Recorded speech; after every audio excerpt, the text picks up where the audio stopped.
birthday greetings, and she walks in at the right time.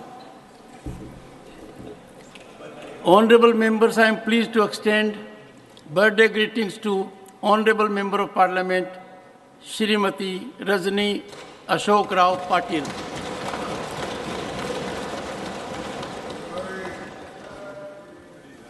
Shrimati Patil is a second-term member of this August House, 2013 to 19, and 2021 till date, and further. And had also been a member of Lok Sabha from 1996 to 1998.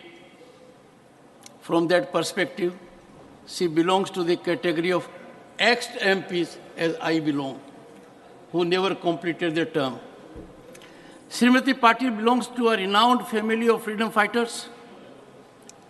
She is granddaughter of late Shri Vishnu Ganesh Pingle, a founding member of Gadar movement, and her father was also a veteran freedom fighter and a member of Central Legislative Assembly in 1937. Her mother was also a freedom fighter. Srimati Rajni Patil is fond of music, theatre, and traveling. She is married to Shri Ashok Patil and has two sons, Aditya and Amit, and a daughter, Tejaswini Patil. Honorable members, on my own and your behalf, I wish her a long, healthy, and happy life, and to be ever blessed in public life.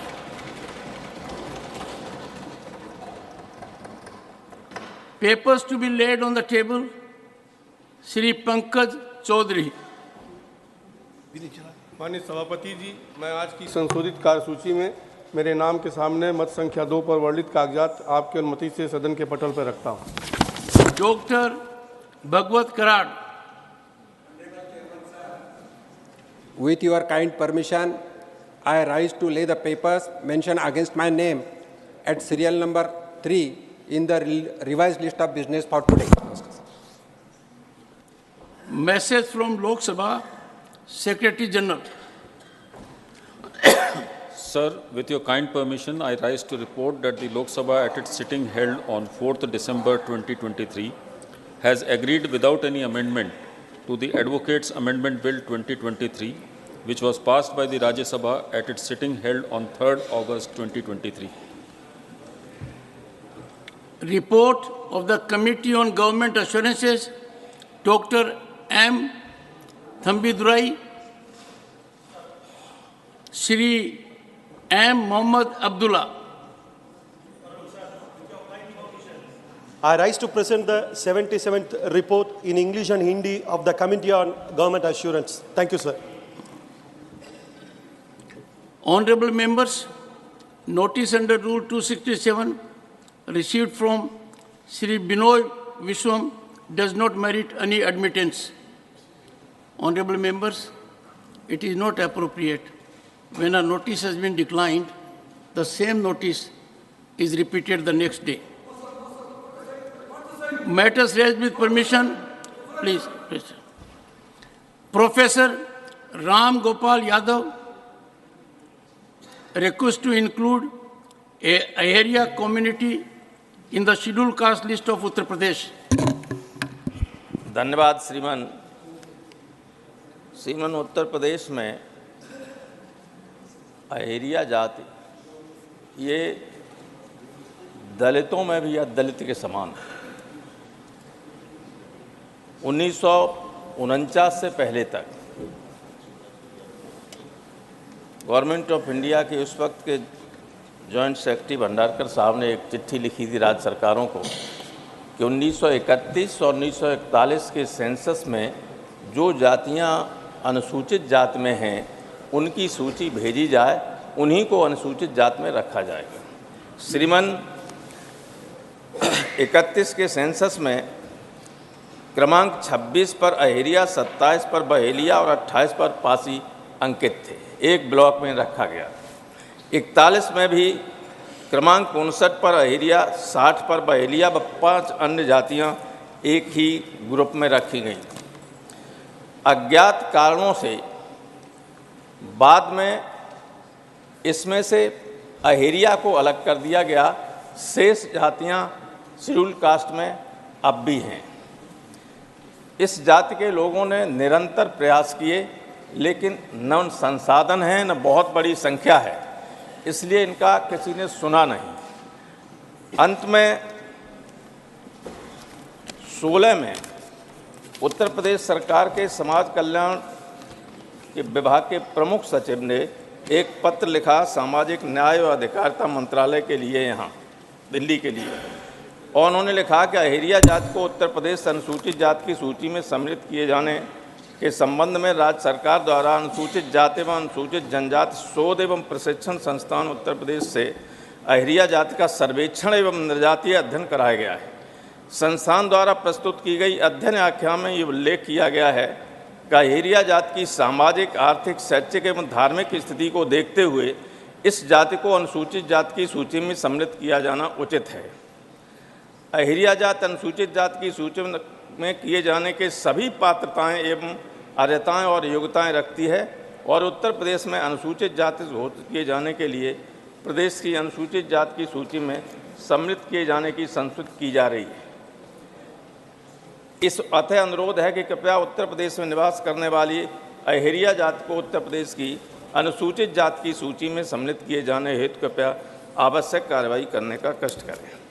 श्रीमान, सारे शोध के बाद, सारे parameters को पूरा करने के बाद भी इस उत्तर पत्र के जवाब में ये कहा गया कि ये हैं फॉर्मेलिटीज़ पूरी नहीं होती। बिना रजिस्ट्रार जनरल ऑफ इंडिया ने बिना किसी तरह का शोध कराए हुए यहाँ से एक चिट्ठी लिख दी। सर, स्थिति ये है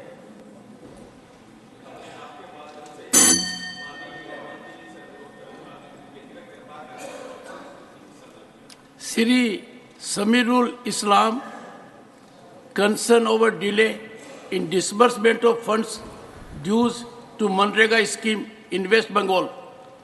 Respected Chairman Sir, the issue of MGNREGA is not only a union government scheme. It is an act established in 2005. The primary focus of this act is on the improvement of rural livelihoods. For around the last 20 years, the scheme has become the lifeline for marginal people in India, with crores of citizens depending on it as this act in their right. The program contributes to rural infrastructure and assets, indirectly addressing the basic demands and employment needs of a large section of people in rural India. Sir, however, my concern today is MGNREGA and the neglected faced by the poor people of West Bengal. The budget allocation for MGNREGA has been reduced to rupees 60,000 crore for the current fiscal year 2023 and 24.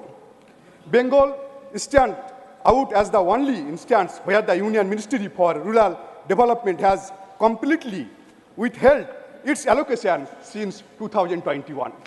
Sir, the total due towards wages for lakhs of job card holder alone is around rupees 3,500 crore with a total pending due worth rupees 7,000 crore.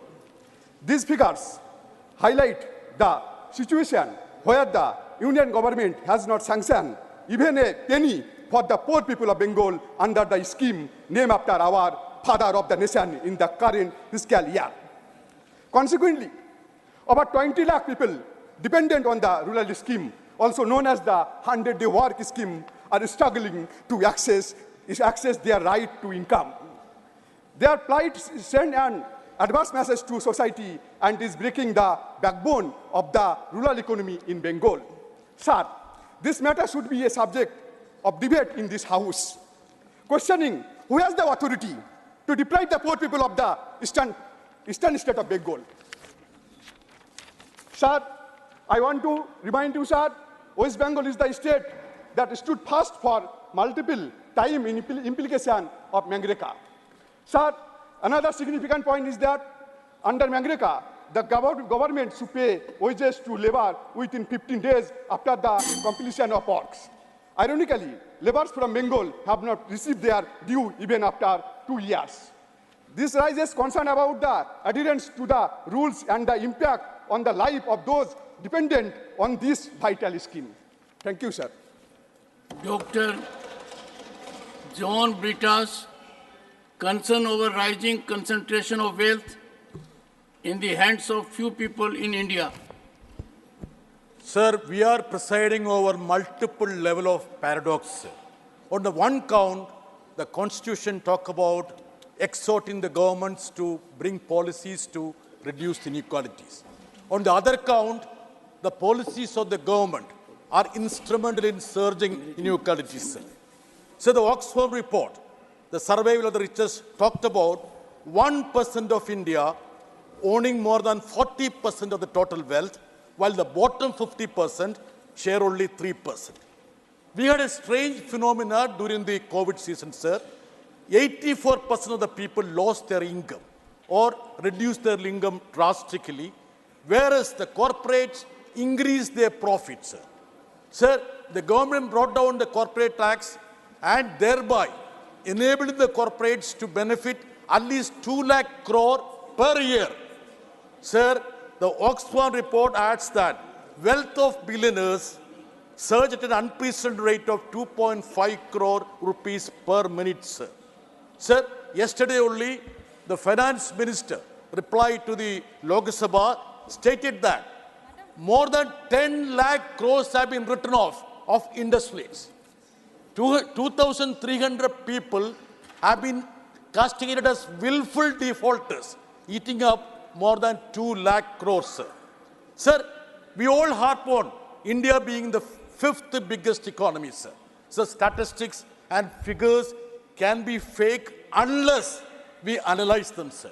So if you just look at the real picture, we are 127th on the ladder, and per capita GDP, we are behind Sri Lanka and even Bangladesh, sir.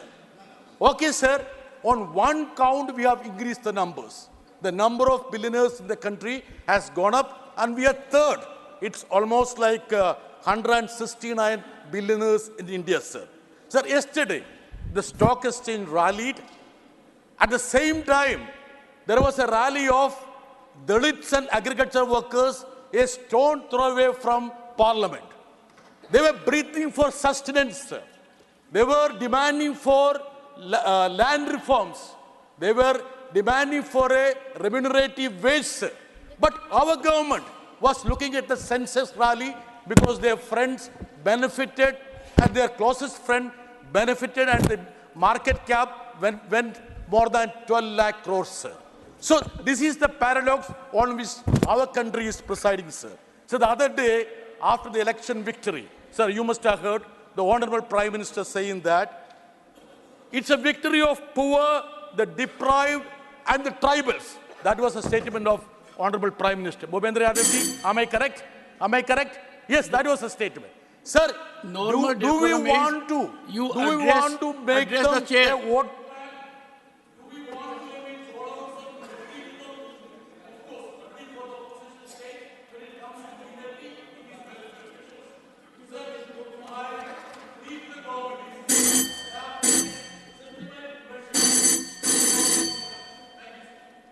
Honorable member is directed to put on the table of the House the assertion made by him that friends were benefited during course of the day.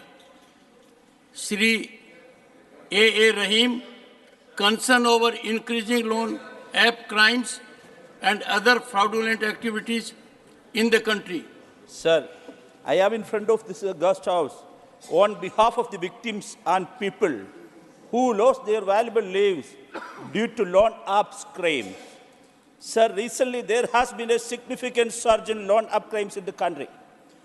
These crimes involve fraudulent activities committed using digital platforms, primarily through mobile applications offering quick and easy loans. This is a matter of grave concern and requires urgent action, sir. Sir, how could loan apps exploit a large number of people in our country, sir? Sir, the reasons are increasing unemployment and living expenditure. Sir, common people, especially the youth, are running from bank to bank for ordinary loans. But our nationalized banks are in a competition to provide loans to corporate without granting any loans to the needy masses, sir. Sir, our conventional banking system is denying loans to these poor and needy. This situation will naturally lead the common man to depend on other sources of money. Sir, the main reason for the increase in loan arms is the flawed financial policies of the government. Sir, the situation of people who borrow money through loan arms is very pathetic, sir. Once the payment is late or if they fail to pay the amount demanded by the app owners, the customer is blackmailed, and such mafias commit heinous crimes, including circulating deep fake videos and morphed images by using data extracted from the client during the registration process. Sir, this leads to client suicide and other problems, sir. Sir, what did the union government do the deal with this, sir? Their only response is silence. Sir, I urge the government, sir, expanding small credit schemes through nationalized banks, sir. Sir, strengthening the cooperative sector and promoting credit streams through cooperative banks are the solutions, sir. Sir, active engagement is also required in the digital arena. Sir, for this awareness should be created among the public, which loans are legitimate and which are not. Sir, should be published at regular intervals. Service providers like Google, iOS shall be regulated in this regard. Apps that violate the law should be identified and punished.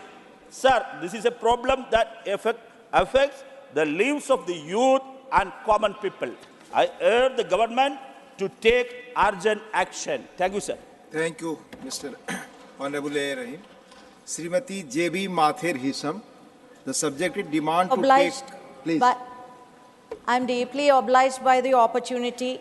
Let me bring to the attention of this House one of the alarming issues that our country is facing today, that is farmer suicide. Sir, recently 2 farmers in my home state, Kerala, committed suicide. The suicide note of one of the farmers from Kuttanad says, "Ende maranathinu uttaravadi sarkar matram." The government is solely responsible. The government is solely responsible for my death. Sir, why did they commit suicide? Farmers log and sell their paddy to the government through Supplyco, Kerala State Supplies Corporation.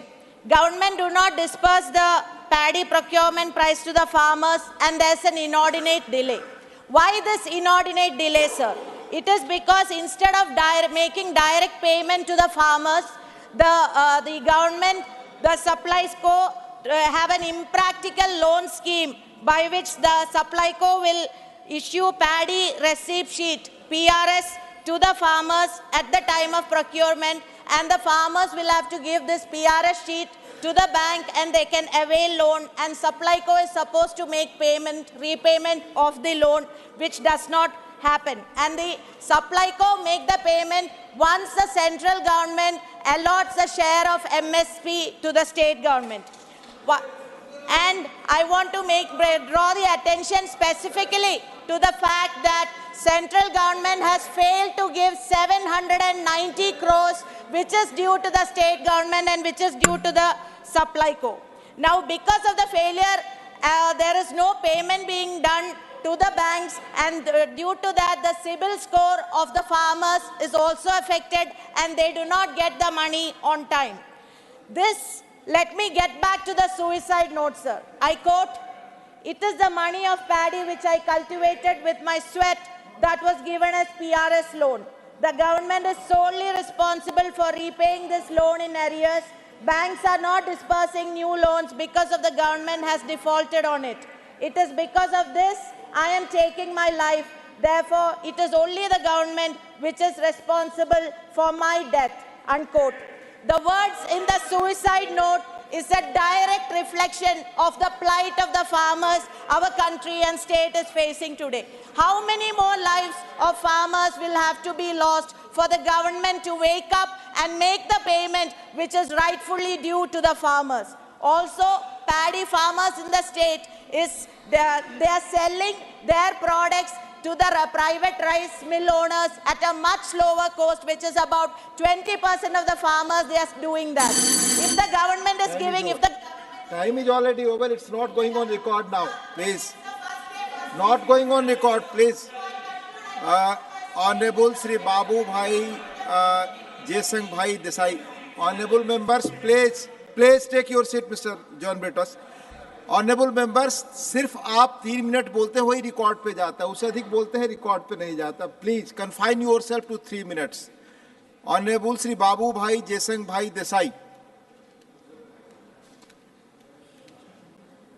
Honourable Shri Babubhai जयसंग भाई Desai, concerned about climate change and its consequences, not present. Honorable Sri Trichu Sivaji, request to allocate adequate funds to the state of Tamil Nadu for relief to people suffering due to cyclone rains. Sri P. Wilson will associate. Babu Bhai, I am going by serial number. 5th was J.B. Mathur ji, 6th was Babu Bhai, Jason Bhai Desai, 7th Tiruchu Sivaji. Please. Please. Honorable Tiruchu Sivaji. Mic of Honorable Tiruchu Sivaji, please, it's on now. Thank you, Deputy Chairman, sir. Sir, the torrential rains, which is incessant for the past 4 days, has devastated Chennai, Thiruvallur, Shengalpet, Kanjipuram and Ranipet in Tamil Nadu. Sir, such a rain Tamil Nadu has witnessed only half a century before. The Michang cyclone which triggered these rains has now moved to Andhra Pradesh, but the impact is so worse that the people of Tamil Nadu are put to very big hardships. Sir, the roads have become rivers because of the non-stop running waters, and the rivers have become like seas. The Kuvam and Adayar, which used to confluence with the sea, were not able to because sea water was gushing into the river, and all the water bodies are overflowing. Many tanks have been breached. Roads have been damaged to the extreme condition. Everywhere it is eroded because of the running water. However best the infrastructure of a city, sir, the fury of the nature is such hard and much worse that nothing can withstand that. So all the roads have been eroded, and the essential needs of the people were not able to be supplied, though the milk vendors or the medical facilities can move, but the roads were not accessible. And the state government, under the captainship of Mr. M.K. Stalin, the Chief Minister, the whole cabinet was on their heels. The corporation officials, workers, doctors, sanitation workers, fire service, rescue team, electricity board, everyone were working in a war-footed manner, sir. And sir, the foremost responsibility of a state government is to safeguard the lives of the people. So as a precautionary measures, electricity was suspended as a temporary measure which saved hundreds of people who would have met with electrocuted accidents. So along with that, essential needs were also supplied by the state government. But the impact is so worse, sir, that it cannot be repaired at the earliest. Sir, now that yesterday the Honorable Home Minister has had a telephonic conversation with the Chief Minister and he has appraised the situation, and now that the state government has requested for an interim relief of 5,000 crores, sir. So I urge the union government, considering the condition of Tamil Nadu and the 5 districts in the capital, kindly release the interim relief of 5,000 crore as an initial interim relief, which would help the state government in their efforts to safeguard the people of Tamil Nadu. Thank you very much. Thank you, Honorable Tiruchu Sivaji. You have already associated yourself. Yes, you have associated, people said. You have associated, the time is over now. Thank you, people said. Honorable Shri Ajay Pratap Singh ji, issue of distribution in PM Garib Kalyan Ann Yojana. सभापति महोदय, मैं सदन का ध्यान millets की ओर आकर्षित करना चाहता हूं।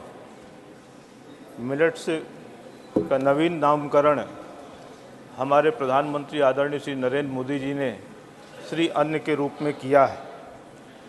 वर्ष 2023 को भारत के प्रयासों के कारण संयुक्त राष्ट्र संघ ने मिलेट वर्ष घोषित किया है।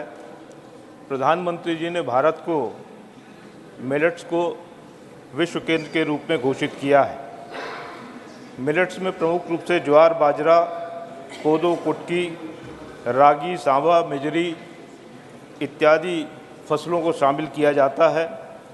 इन फसलों का जो खेती है लगभग भारत के 12 राज्यों में की जाती है। अकेले बाजरा की खेती ही भारत के लगभग 2.5 करोड़ किसान करते हैं। भारत में जो हमारी भोजन की थाली है, उस भोजन की थाली में पहले लगभग प्रति व्यक्ति प्रति माह 3 किलो मिलेट्स की खपत होती थी। अब यह बढ़कर 14 किलो तक पहुंच गई है।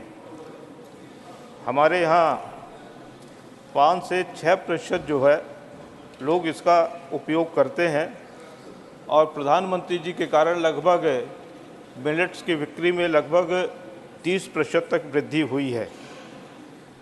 अगर हम भूख के आधार पर दुनिया का विभाजन करें तो एक ग्लोबल साउथ है जहाँ पर भोजन की समस्या है और दूसरा ग्लोबल नॉर्थ है जहाँ पर भोजन की प्रचुरता के कारण बीमारियों का सामना कर रहे हैं। इसका समाधान भी इस मिलेट्स में ही निहित है।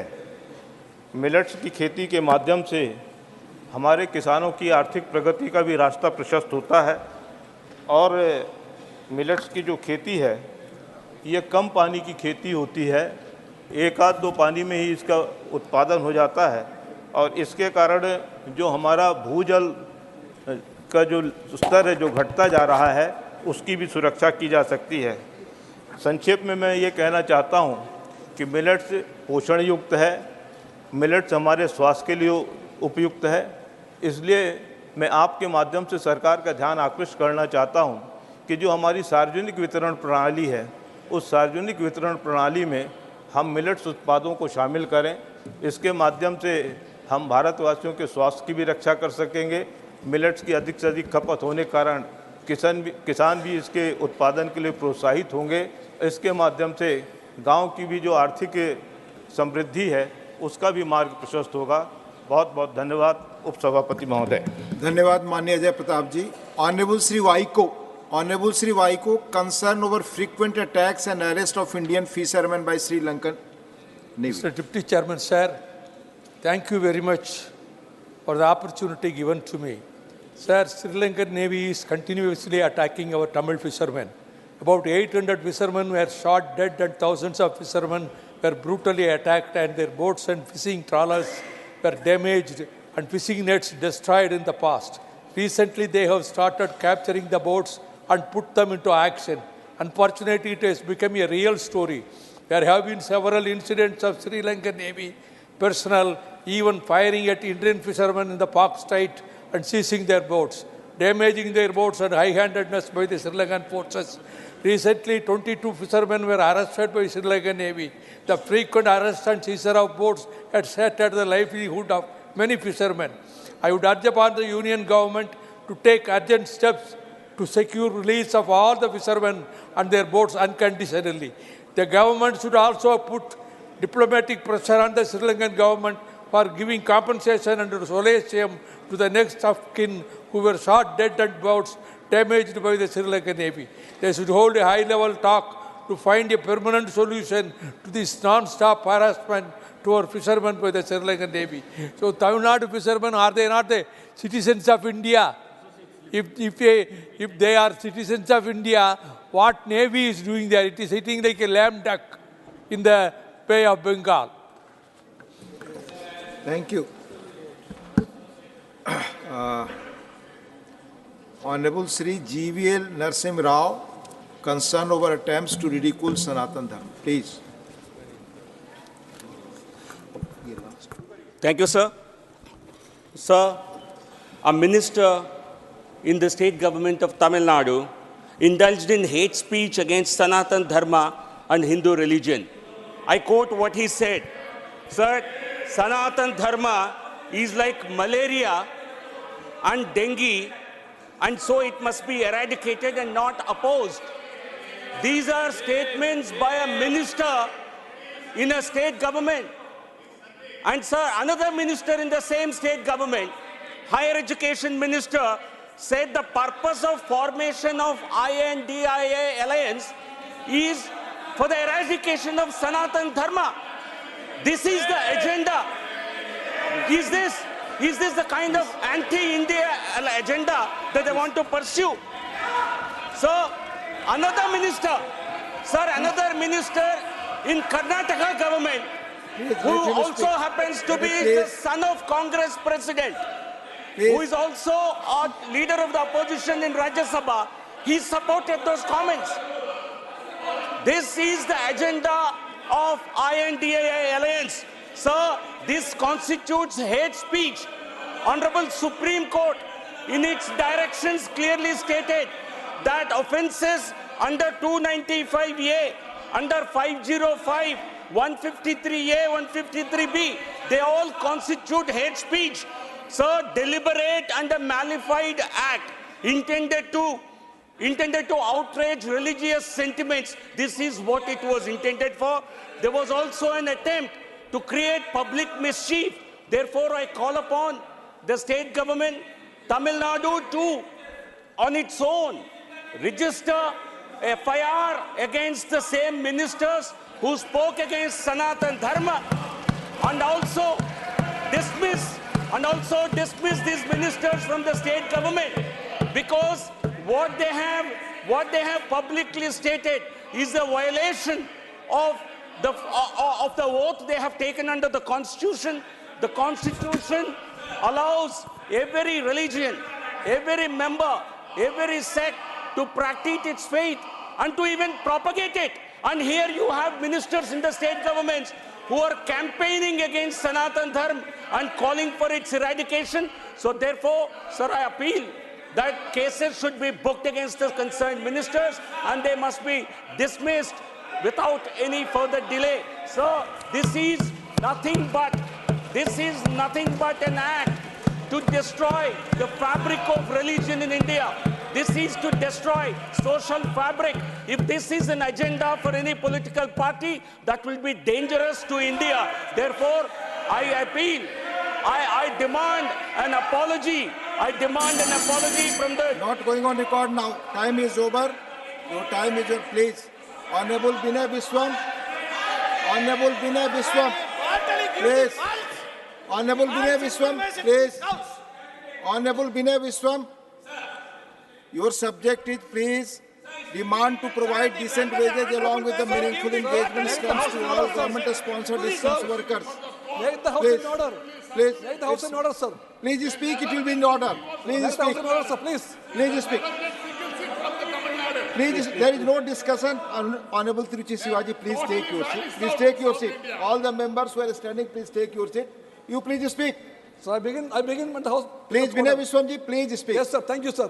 Please. Thank you, sir. Please, Binay Biswamji, please speak. Binay Biswamji, please. He totally give the false So I am going on another name. Please, Binay Biswamji, then yes, please, sir. Please. Now my time begins. Yes. Sir, I stand before you. Please, nobody. Please speak. Sir, please begin my time now. It has already begun. The time has already begun. No, please. no. Just the way began. Speak. Please speak. Sir, please. I stand before you to bring to the plight of the scheme workers of the country. They are in lakhs in numbers. They belong to the ASHA workers, Anganwadi workers, and midday meal workers. Sir, the government and this House has a duty to look deep into their living conditions. Sir, those people are not living. They are simply surviving on paltry wages. We talk about them in high words, like global health leaders, warriors for the country. Sometimes we name them during COVID days. But when the livelihood comes, we always forget them. High time to think about them. Sir, the ASHA workers, the accredited social health activists, they are doing immense service for the nation. In every field of life, they are the first point of healthcare, social security, and everything. But their concerns are not always. So Anganwadi workers, they are the first meeting point for the children of the country. They teach them, they feed them, and they open their eyes to the world. But what we do for them? Nothing to them, sir. The same way, the midday workers, meal workers, midday meal, they work for the food security also. But lakhs of them are counting their days for their decent wages, sir.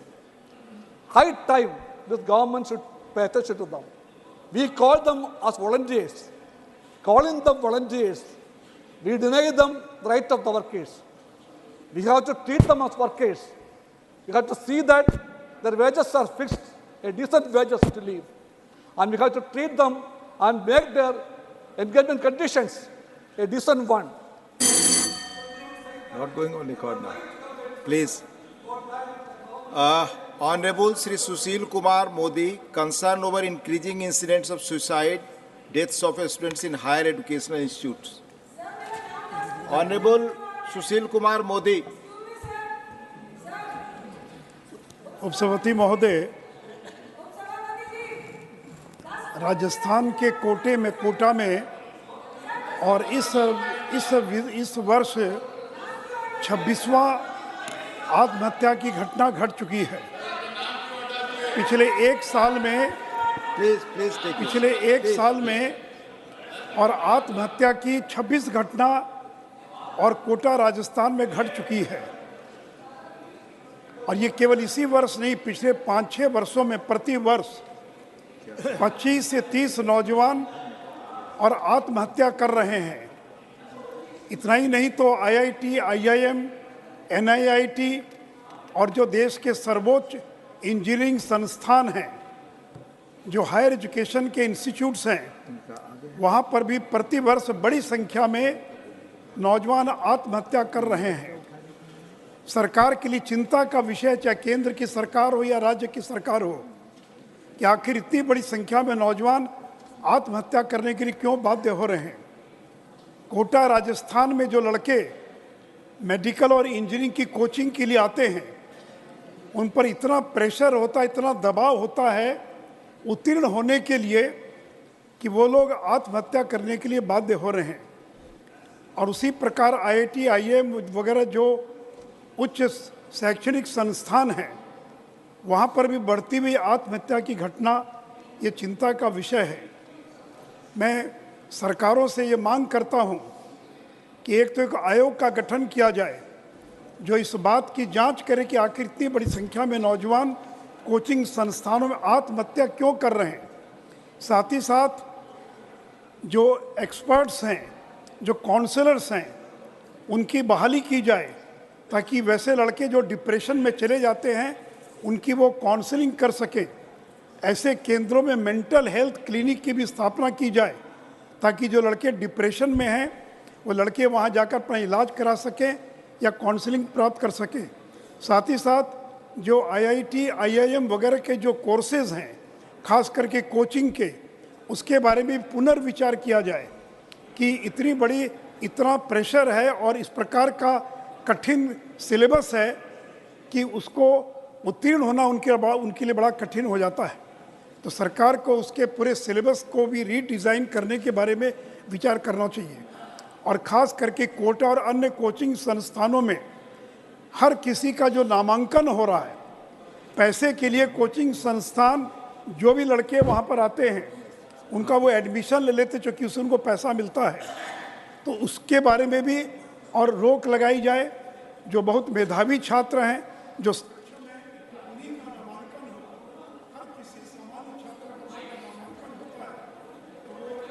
time is over.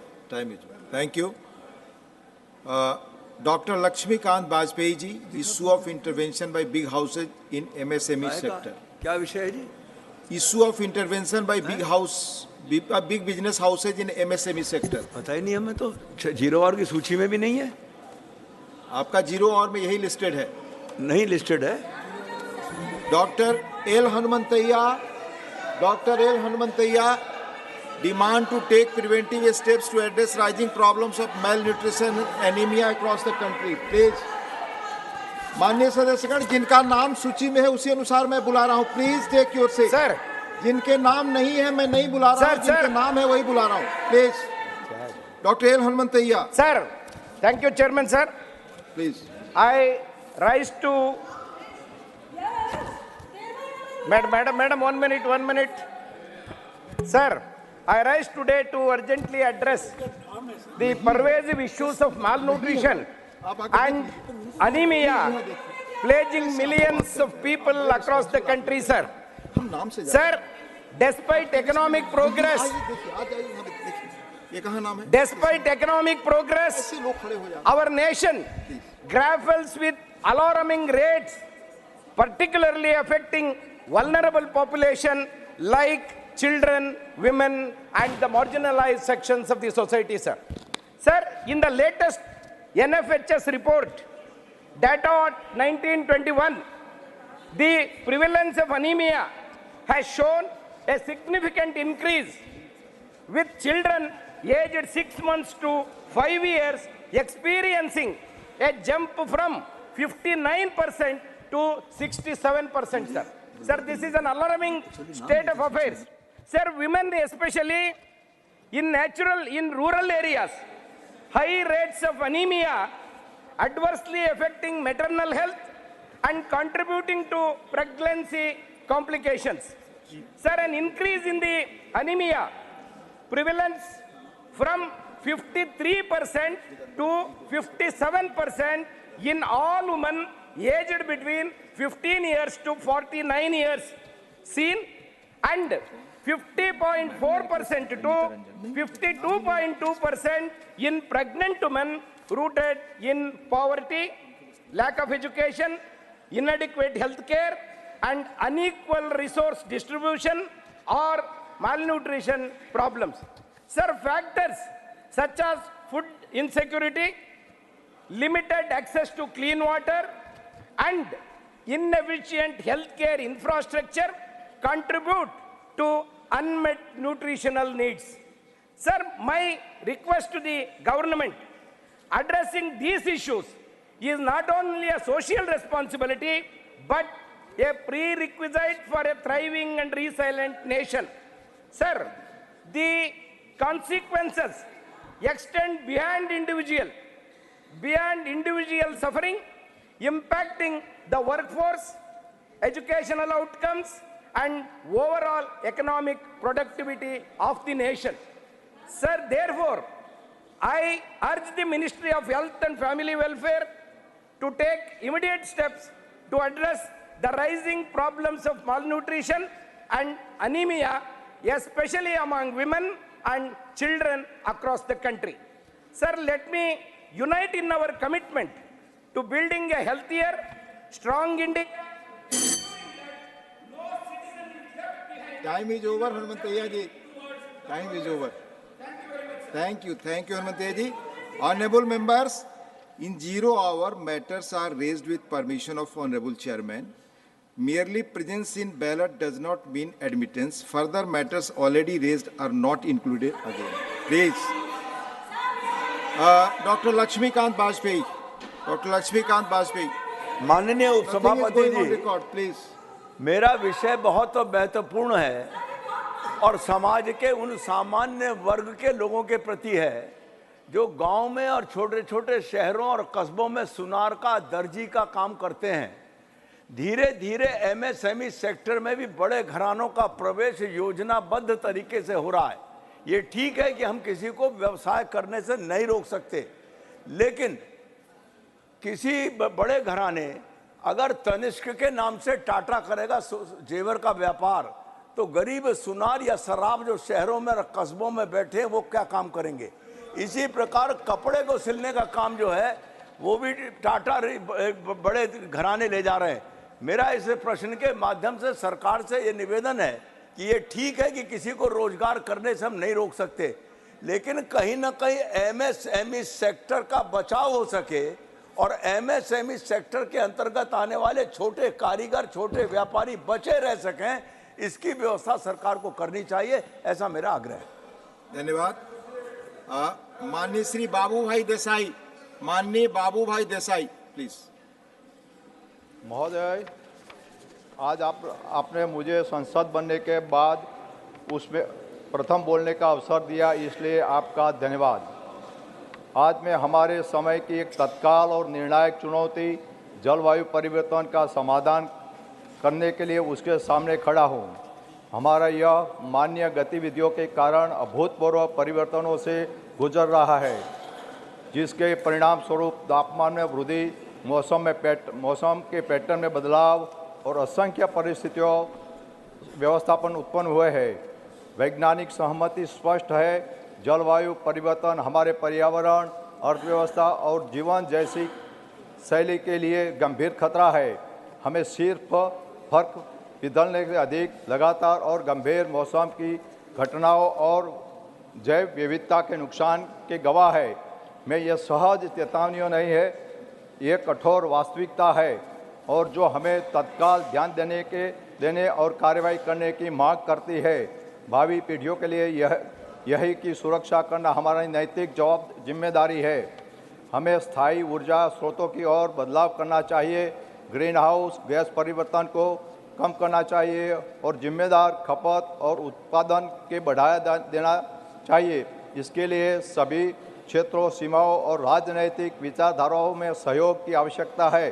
कानून निर्माताओं के रूप में हमारे पास ऐसी नीतियाँ बनाने की शक्ति है जो नवाचार की प्रोत्साहन करती है, नवीनीकरण ऊर्जा में निवेश करती है और उद्योगों के उनके पर्यावरण प्रभाव के लिए जवाबदेह बनाती है। आइए हम अल्पकालिक लाभ से अधिक अपने ग्रह की भलाई को प्राथमिकता है और एक ऐसे भविष्य की दिशा में काम करें यहाँ स्वच्छ हवा, स्वच्छ पानी और स्थिर जलवायु सुनिश्चित हो। निष्क्रियता में कोई विकल्प नहीं है। धन्यवाद अध्यक्ष जी। धन्यवाद। माननीय Shri Biplab Kumar Deb ji, concern over misuse of technology and artificial intelligence to create deep fakes. माननीय विप्लव कुमार देव, नॉट प्रेजेंट। माननीय Shri Mujibullah Khan ji, demand to start new route for Vande Bharat. Mujibullah Khan ji, sir please, आपका समय शुरू हो गया है।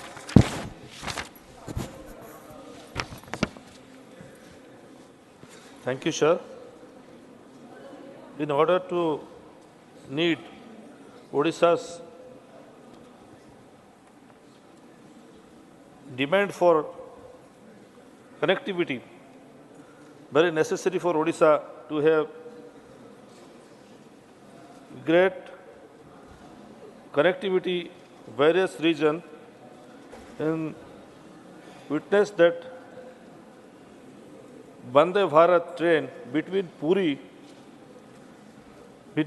and Howrah in West Bengal, along with a recent addition of a train between Puri and Raulkela connectivity, the same massive practical and reading towards it is impressive further Vande Bharat Express train to be introduced in Odisha. The state of Odisha has suffered a neglect from the central government as reflected by its power rail connectivity. Further, the degree of connectivity is spread across the region of Odisha. For instance, there are very few express trains connecting between Odisha and Bhubaneswar. Between Odisha and Bhubaneswar, both the express train mentioned above by their track towards the another part of Odisha. The proposal for a new connectivity in running between Bhubaneswar and Hyderabad by some having a Vande Bharat between two hubs will the travel time reduce travel time 7 hours.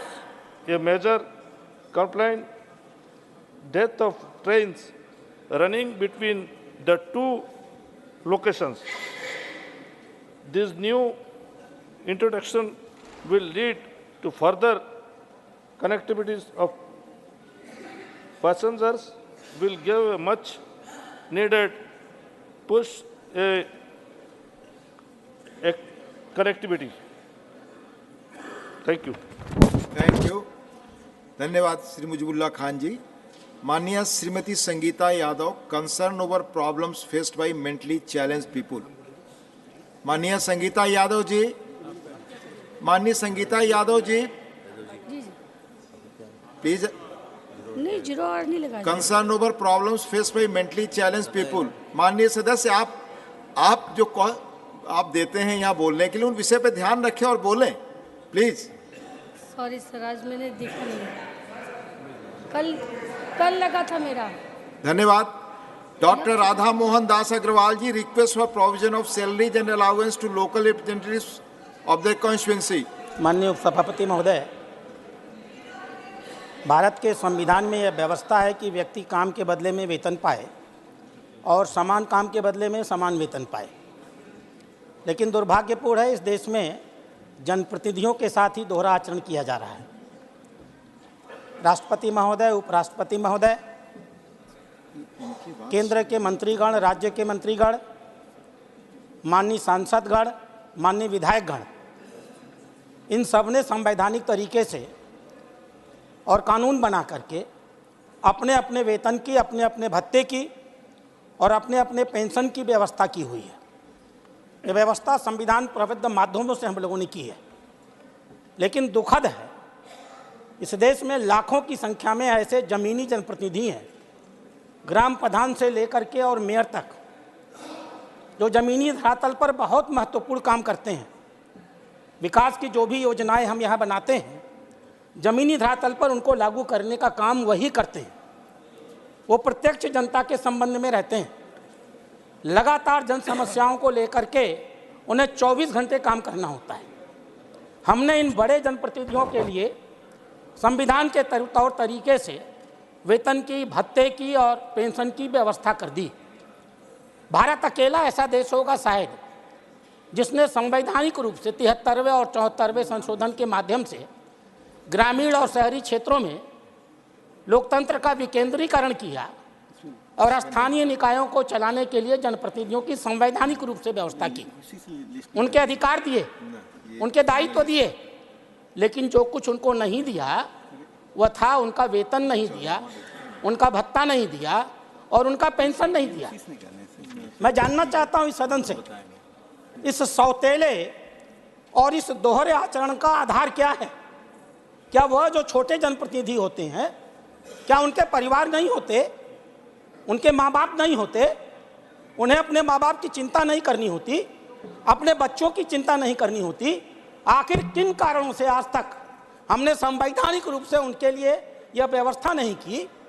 स्थानीय आधार पर सरकारें, मुख्यमंत्री दया की तरह उनको वेतन, उनको भत्ता देते हैं, ब्यूरोक्रेसी उनको नियंत्रित करती है. यह दोहरा आचरण इस देश में समाप्त होना चाहिए.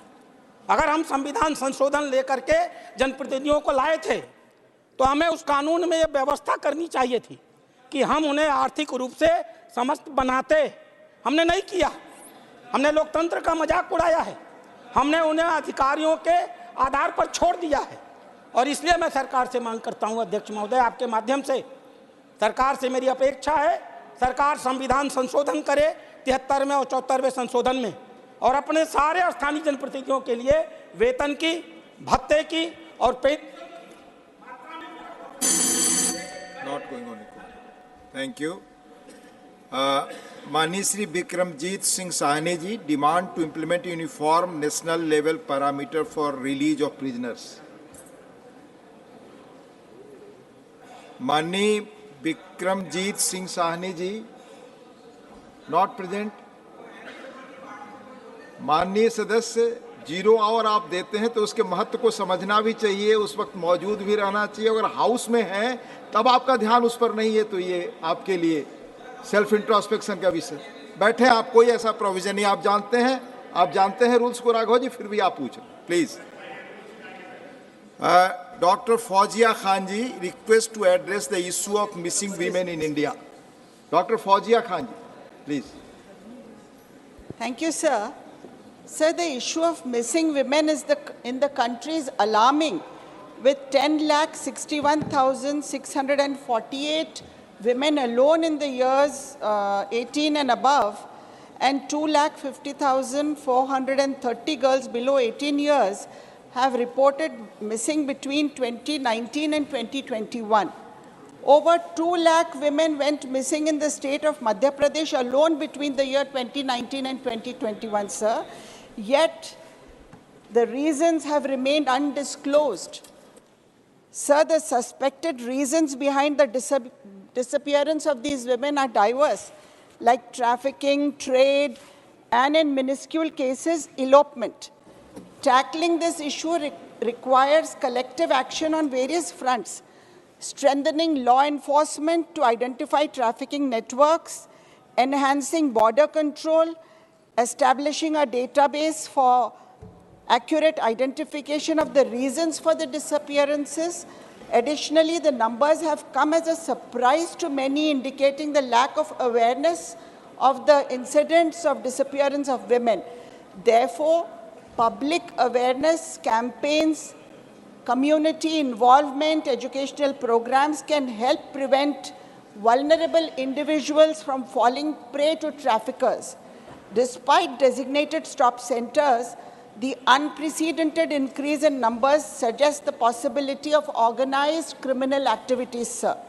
A recommendation to address the issue of missing women involves the establishment and maintenance of a comprehensive register by the government documenting details of every woman reported missing.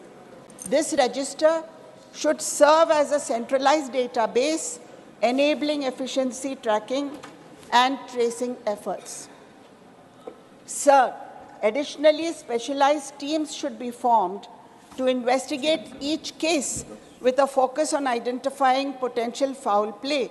These teams could comprise experts from law enforcement, social services, and legal professionals to ensure a thorough and coordinated approach in understanding the circumstances behind each disappearance to ensure accountability and effectiveness. Sir, this issue is of grave concern. How can women go missing like this? Just without any reason, women missing is a grave issue. Sir, the government must pay attention to this. Sri Rajiv Shukla, concern over poor state of under trials and the imperative for judicial reforms. Not present. Sri Kailash Soni, demand to add biography of Sri Jayaprakash Narayan in academic syllabus. आपके माध्यम से मैं सरकार के समक्ष एक देश के महत्वपूर्ण मुद्दे को रखना चाहता हूं।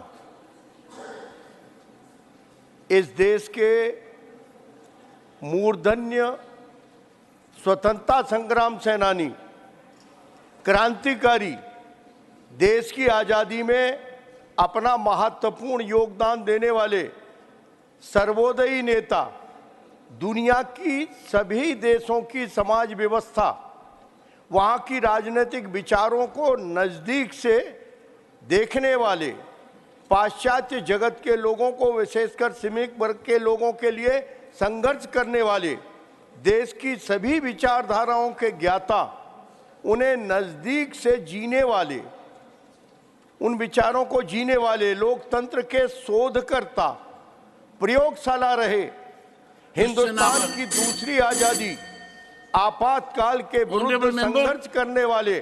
Question hour. Question number 16, Sri Sanjay Raut. Honorable Minister, supplementary one, Shri Sanjay Raut. Sir आजकल मैं देख रहा हूं बैंकों में, देश भर के बैंकों में ज़्यादा से ज़्यादा फ्रॉड्स, फोर्जरी के केस सामने आ रहे हैं, लेकिन उसमें अगर सरकार की एजेंसी भी शामिल हो तो चिंता की विषय है। सर, केंद्र सरकार ने मल्टीपल इंश्योरेंस और पेंशन की बहुत सी योजनाएं शुरू की है आम जनता के लिए, लेकिन जो तथ्य, जो फैक्ट सामने आया है, मुझे लगता है ये इंश्योरेंस स्कीम, पेंशन स्कीम, ये बिगेस्ट बैंक का स्कैम उसमें नजर आ रहा है। Sanjay ji, ask your pointed question. Sir, ये जो बैंक है या इंश्योरेंस कंपनी है, मेरी जानकारी से जब कोई ग्राहक 10-15 साल के लिए पॉलिसी साइन करता है तो प्रीमियम के लिए सहमति भी देता है, जो उसके अकाउंट से ऑटोमेटिक डेबिट हो जाता है। अधिकांश ग्राहक 2 से 3 वर्षों में के बाद प्रीमियम का भुगतान बंद कर देता है, जिससे इंश्योरेंस कंपनियों के पास बहुत सारा अनक्लेम फंड पड़ा हुआ है और बैंक दावा करता है कि ये जो आकस्मिक बीमा कवरेज है, जो बैंकों द्वारा चार्ज की गई प्रीमियम की राशि सरकार द्वारा खातों धारकों की सामाजिक सुरक्षा पर खर्च की जाती है। संजय जी, प्लीज आस्क योर सप्लीमेंट्री। मैं सरकार से पूछना चाहता हूँ, गत 3 वर्षों में दुर्घटना बीमा क्लेम के रूप में कितने परिवारों को आपने ये राशि वितरित की है? Honourable minister. महोदय, सभागृह के ज्येष्ठ सदस्य संजय जी राउत, इन्होंने बहुत महत्वपूर्ण क्वेश्चन रेज किया है। सरकार के माध्यम से 2 महत्वपूर्ण स्कीम्स है जो गरीब लोगों के लिए और अनप्रिविलेज लोगों के लिए चलती है, जैसे प्रधानमंत्री सुरक्षा बीमा योजना हो, प्रधानमंत्री जीवन ज्योति बीमा योजना हो और पेंशन योजना जो अटल पेंशन योजना है।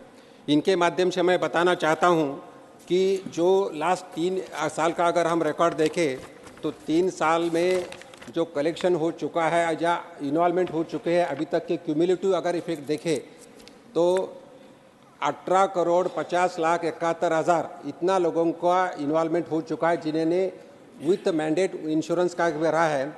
और प्रधानमंत्री सुरक्षा बीमा योजना के माध्यम से 41 करोड़ 59 लाख लोगों को फायदा क्यूमुलेटिव हो चुका है। अगर देखें ये दोनों स्कीम के माध्यम से अगर जनता को जो फायदा मिल चुका है वो 7,46,675 यानी क्यूमुलेटिव मैं बात कर रहा हूँ। और अगर अमाउंट की अगर बात करें तो अमाउंट भी 14 करोड़ 32 लाख से 274 मिला है। तो ऐसी ये 2 स्कीम्स जो प्रिविलेज या अंडर प्रिविलेज लोगों के लिए है, उनके लिए वैसा कोई ये नहीं है कि जो बैंकिंग के पास ज़्यादा ये है।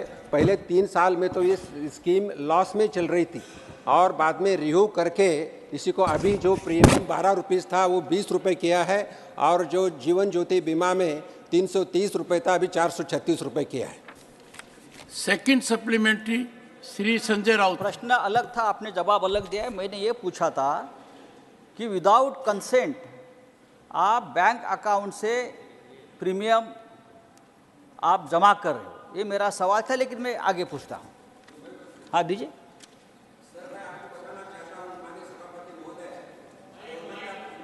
क्लियर मैंडेट है कि कोई भी इंश्योरेंस कंपनी के अगर कस्टमर से पैसा लेना है तो उनका सिग्नेचर लेना जरूरी है, उनका कंसेंट लेना जरूरी है।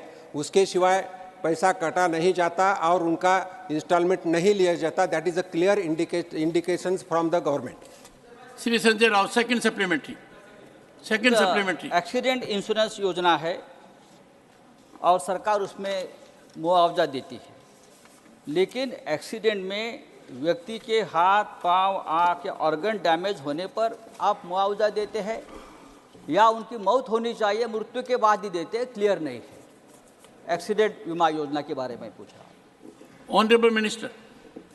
माननीय सभापति महोदय, ये एक्सीडेंट योजना में क्लियर है, जिसमें अगर डेथ हो गया, इट इज़ एक्सीडेंटल डेथ, और एक्सीडेंट का डेफिनेशन भी दिया है गवर्नमेंट के माध्यम से, except suicide, all deaths are considered as accident death except suicide and except illness. Means accident होना चाहिए, there should be hit from the outside, that is accident. तो अगर सुसाइड किया तो वो एक्सीडेंट नहीं माना जाता। Even I am saying murder भी किया तो दैट इज कॉल्ड एक्सीडेंट, और उसको इंश्योरेंस क्लेम किया जाता है। अगर इसी में 2 लाख का इंश्योरेंस मिल जाता है, अगर उनको इरिकवरेबल 2 आईज चले गए, that is a permanent damage to the eyes, then 1 lakh का इंश्योरेंस मिल सकता है। अगर दोनों हाथ चले गए तो उनको 1 लाख मिल सकता है इंश्योरेंस, और दोनों पाँव चले गए तो उनको 1 लाख इंश्योरेंस मिल सकता है। लेकिन कभी कभी क्या होता है, एक आँख चली गई और एक हाथ चला गया, still he will get insurance of 1 lakh rupees.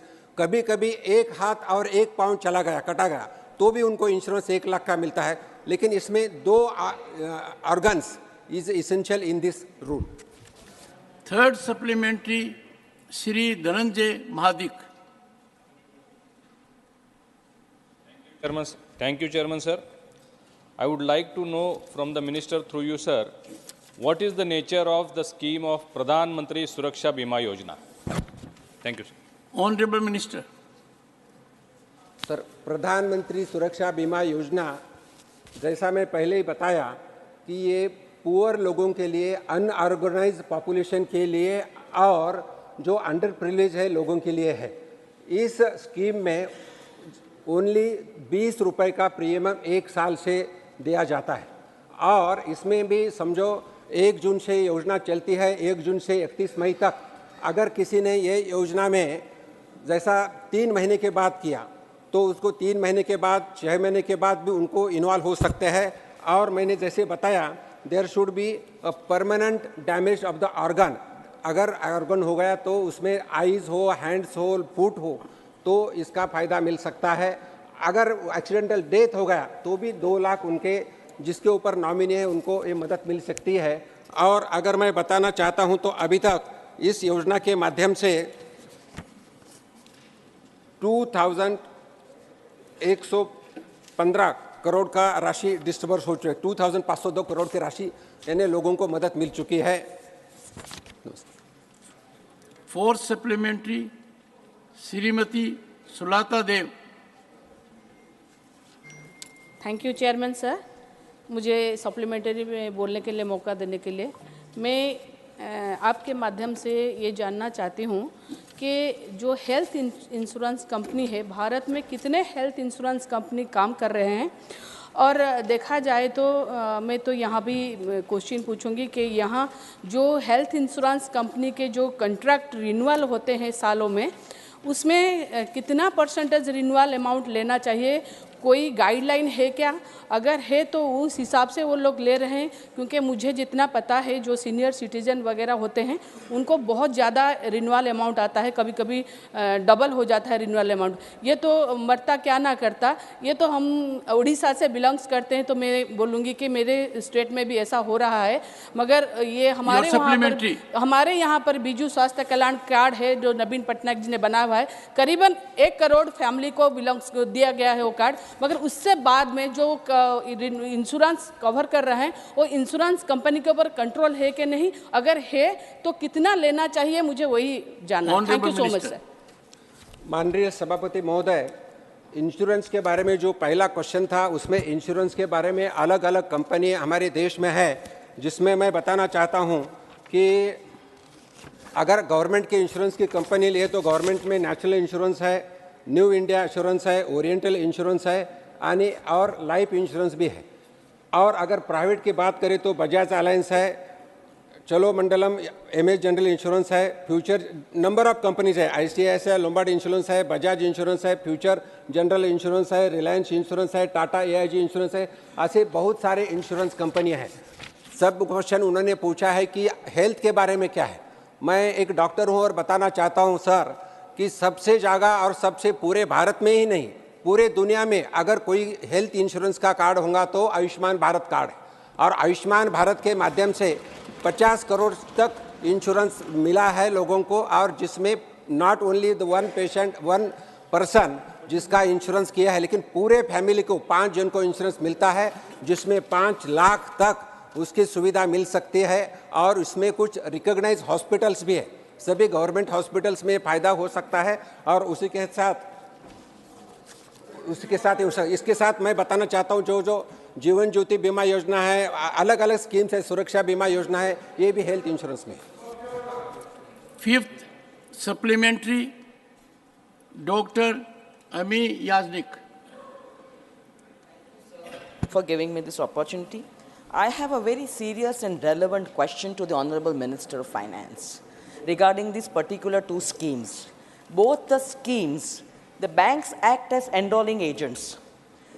The policy is issued by the insurance companies, but the entire premium is paid by the client. Now the consent is taken of the client, but complaints are galore on social media as well as complaint forums that they are not aware whether they are insured or not. So where should they claim? So whether the Honorable Minister will initiate some kind of a data collection inquiry from IRDAI, the Insurance Regulatory Authority, and the Department of Financial Services, whether these banks' audited accounts are reflecting these amounts of who are these persons who need this insurance, and whether with which company they have a tie-up. Honorable Minister. No. Sir, it is a very serious issue. The complaint is galore, and I would like the Honorable Minister to give me a reply or tell me whether there is going to be a proper inquiry Honorable of Minister. this data collection.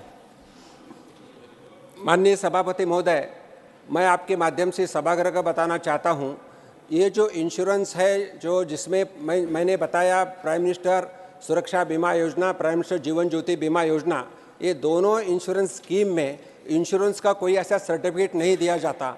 लेकिन जब कभी जो mandate के माध्यम से 20 रुपये या 436 रुपये उनसे अकाउंट से लिया जाता है, फॉर्म भरे जाता है, उसका स्लिप दिया जाता है, और वही उसी को ही इंश्योरेंस किया जाता है। और जैसा माननीय मैडम ने पूछा है कि इसके बाद जैसा bank is collecting money, but it is given to the particular insurance company जिसके साथ बैंक टाइप होती है, और कस्टमर को पता दिया जाता है कि ये कस्टमर ये बैंक है क्या, बैंक को लगाया जाता है कि ये बैंक में ही लगाया जाता है कि ये इंश्योरेंस कंपनी से टाइप है, इसके साथ ही होता है। इसके बाद मैं बताना चाहता हूँ,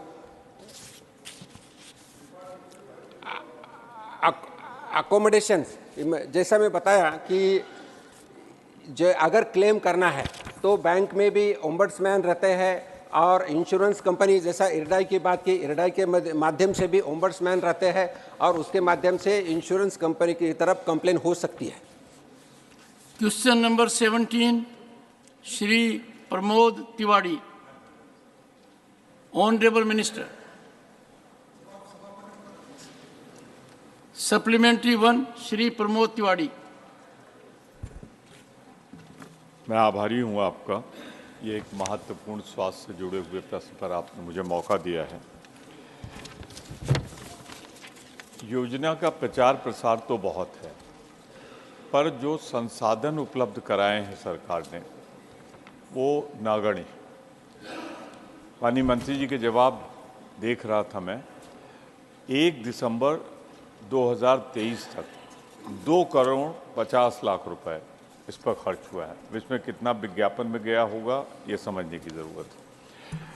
मैं सिर्फ जानना चाहता हूँ, बहुत ही पॉइंटेड सवाल है मेरा, कि देश की आवश्यकता के अनुसार कितने डॉक्टर, फार्मासिस्ट, पैरामेडिकल स्टाफ चाहिए, और इस समय देश में कितने उपलब्ध हैं।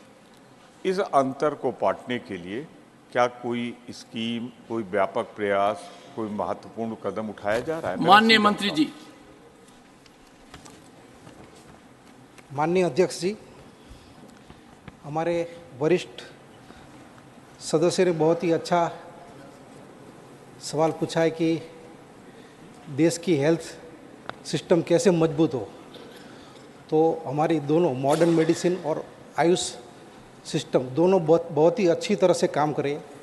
और वैसे एक क्वेश्चन आयुष से रिलेटेड है, और ये आयुष मिनिस्ट्री खुद प्रधानमंत्री नरेंद्र भाई मोदी ने ही बनाई है और खुद ने सजावट की है, और ये central sector scheme Ayushman Bharat के बारे में है।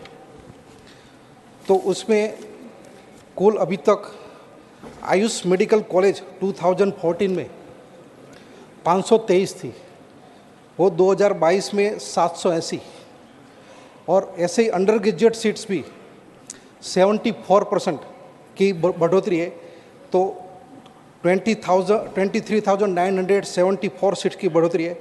ऐसे पीजी सीट से वो भी 2102 की बढ़ोतरी 41% रही थी। और ये आयुष्मान भारत सेंटर में हर सेंटर में एक डॉक्टर होता है, पैरामेडिकल स्टाफ होता है, और ऐसे ही खुद प्रधानमंत्री ने तो ये आयुष्मान भारत का जो हॉस्पिटल था, उस हेल्थ एंड वेलनेस सेंटर, उसको आयुष्मान आरोग्य मंदिर का नाम दिया है। और आज ये सेंटर बहुत ही अच्छी तरह से काम करे, और हर देश में अभी आयुष और मॉडर्न मेडिसिन के दोनों के डॉक्टर बहुत ही अच्छी तरह से जो हमारा जो गुणोत्तर था उसके आसपास ही काम कर रहे हैं। और कम से कम आज आपको हम बताए तो कुल ड्यूरिंग हमारी आज का ये क्वेश्चन के अनुरूप फाइनेंशियल 2021-22 में 100 आयुष डॉक्टर्स और 36 अदर पर्सन, वो 2 स्टेट में हमने एजुकेटेड आयुष इसके बारे में ये ट्रेनिंग दिया है। 1564 आयुष टीचर्स 10 स्टेट के, 421 आयुष डॉक्टर 6 स्टेट के, 22 Ayush paramedics in 1 state and 327 other person in 7 state. हमने ये आयुर्ज्ञान स्कीम के अंडर ट्रेनिंग दी है। इसके अलावा ईयर 2023-24 में ये लास्ट 8 मंथ में 527 आयुष टीचर्स 7 स्टेट के, 186 Ayush doctors in 3 states, 30 Ayush paramedics in 1 state and 117 other personal जो 3 स्टेट के हमने CME कंपोनेंट और इसकी आयुर्ज्ञान स्कीम के अंडर ट्रीट किए। ऐसे ही हमारी दूसरी भी हमारी जो हमारी जयपुर की NI है, इसके द्वारा ITREGA और all India institute of Ayurveda के द्वारा भी स्टूडेंट्स को हम टीच करते हैं। तो ऐसे सब डॉक्टर्स और फार्मासिस्ट जो हमारे हैं उसको आज बहुत ही अच्छी तरह से काम करें। Thank you sir. Second supplementary Shri Pramod Tiwari. Sir, बहुत विनम्रता से कहना चाहता हूँ, आयुर्वेद, नेचुरोपैथी, योगा का मैं समर्थक हूँ और चाहता हूँ कि इसका ज़्यादा से ज़्यादा विकास प्रचार हो। पर मैंने सवाल सिर्फ सीधा सा पूछा था, कितने डॉक्टर्स की आवश्यकता है, फार्मासिस्ट की और जो पैरा स्टाफ, और उसके अनुपात में कहाँ आया, नहीं आया। प्रश्न पूछिए। दोबारा मैं चाहूँगा अगर जवाब दे तो अच्छा है, पर एक सवाल मेरा और है और सुझाव भी है। सवाल के रूप में मैं पूछ रहा हूँ। सुझाव पहले दीजिए और सवाल बाद में पूछिए। ठीक है सर, आपके हिसाब से प्रधानमंत्री जन आरोग्य योजना, उसमें दावा है कि सबको कवर किया जाएगा। अगर माननीय मंत्री जी कोई जानकारी है तो ये बता दें कि प्रधानमंत्री जन आरोग्य योजना में आयुर्वेद, नेचुरोपैथी, योग शामिल नहीं है, तो क्या इसको शामिल कराने का कोई इरादा है? अगर है तो मैं स्वागत करूंगा। माननीय मंत्री जी।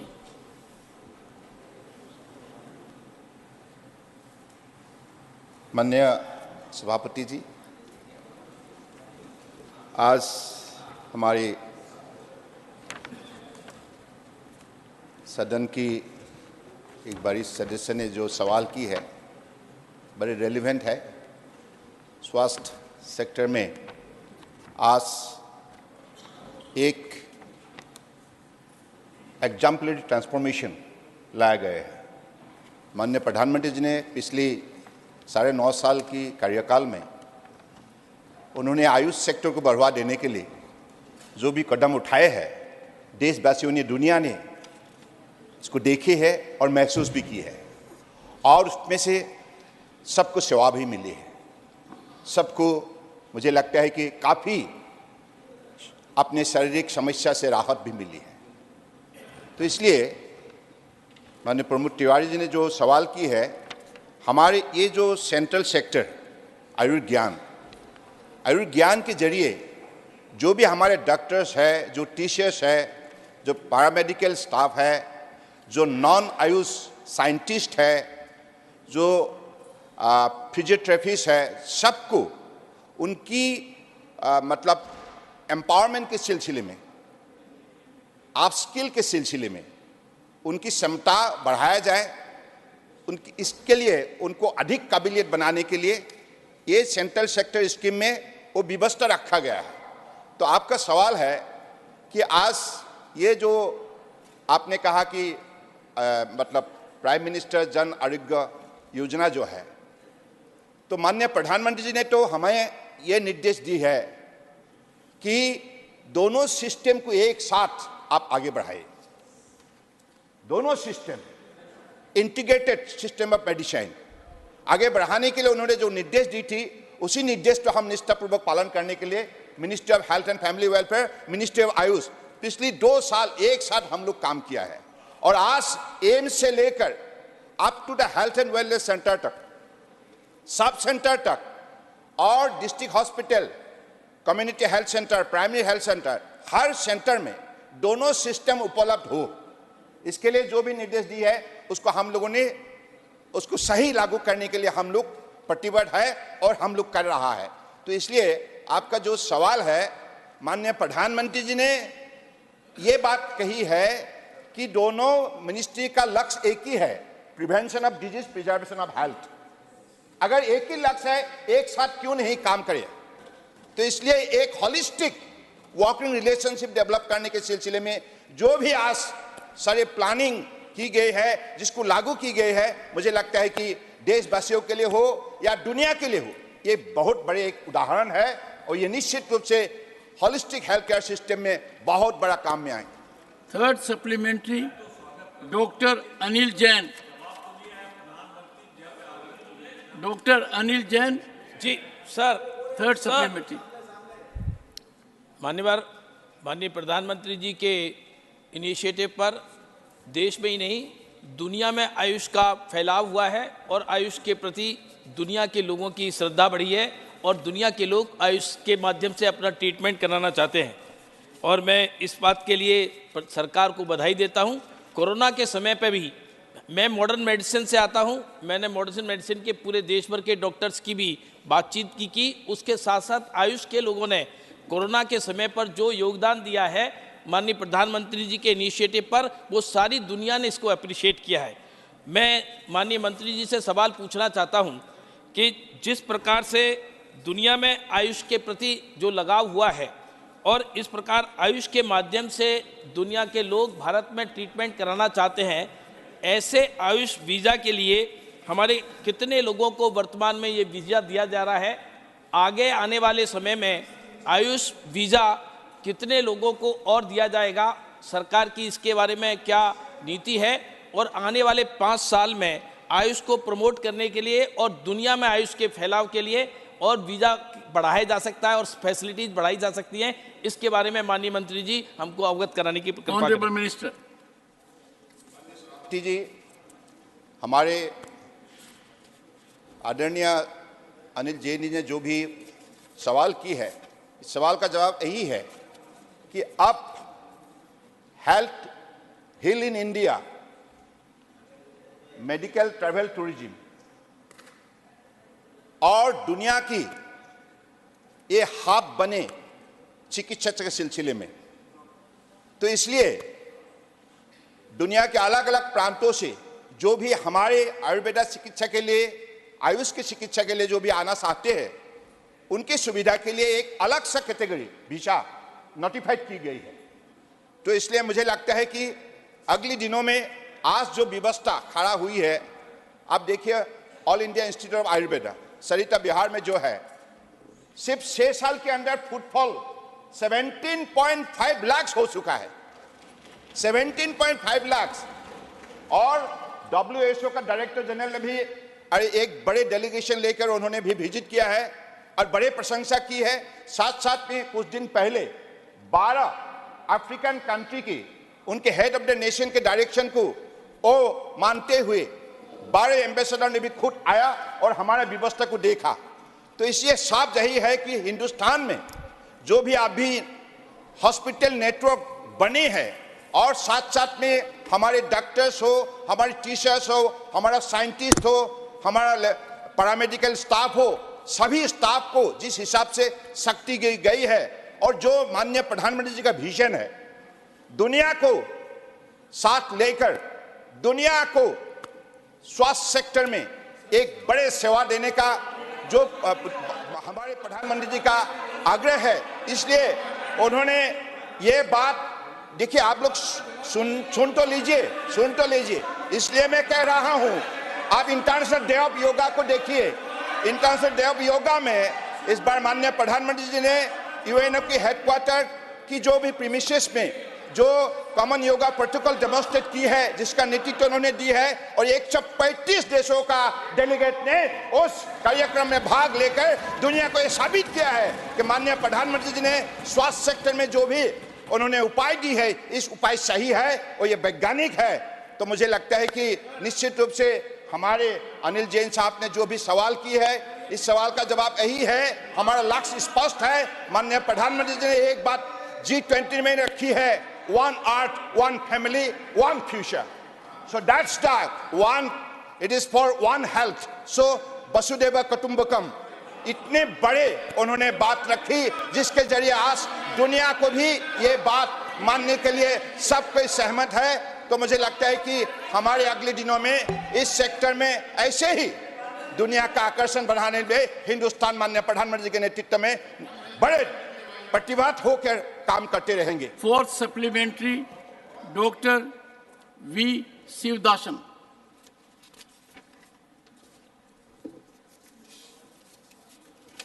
Respected Chair, Kerala is known as a land of Ayurveda. I think everybody knows that. From different parts of the world, the people are visited there for the treatment. So, Chairman also participated in the programs there.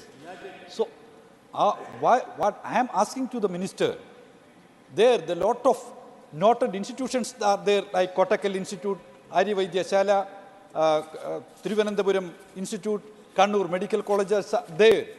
But a national level important institute on Ayurveda, because the proper study, research and scientific promotion of the Ayurveda is very necessary.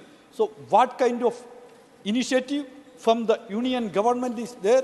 Then what is the plan of the union government to promote the Ayurveda institutes in Kerala? So government have any plan for the national level Honorable Minister. Institute, Ayurveda Institute in Kerala? Honorable Minister.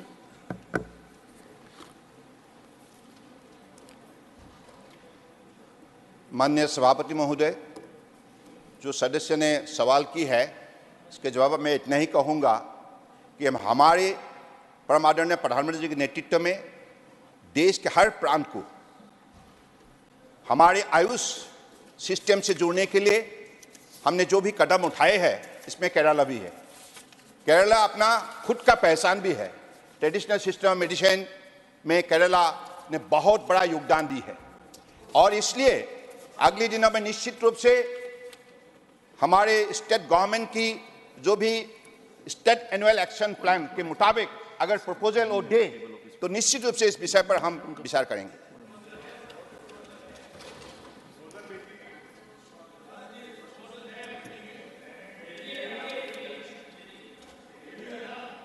Fifth supplementary, Madam Koinak.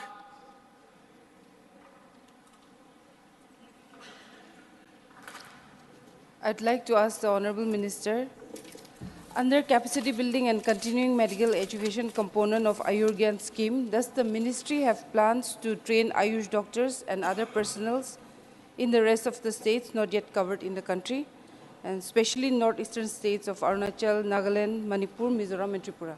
Thank you. Honorable Minister.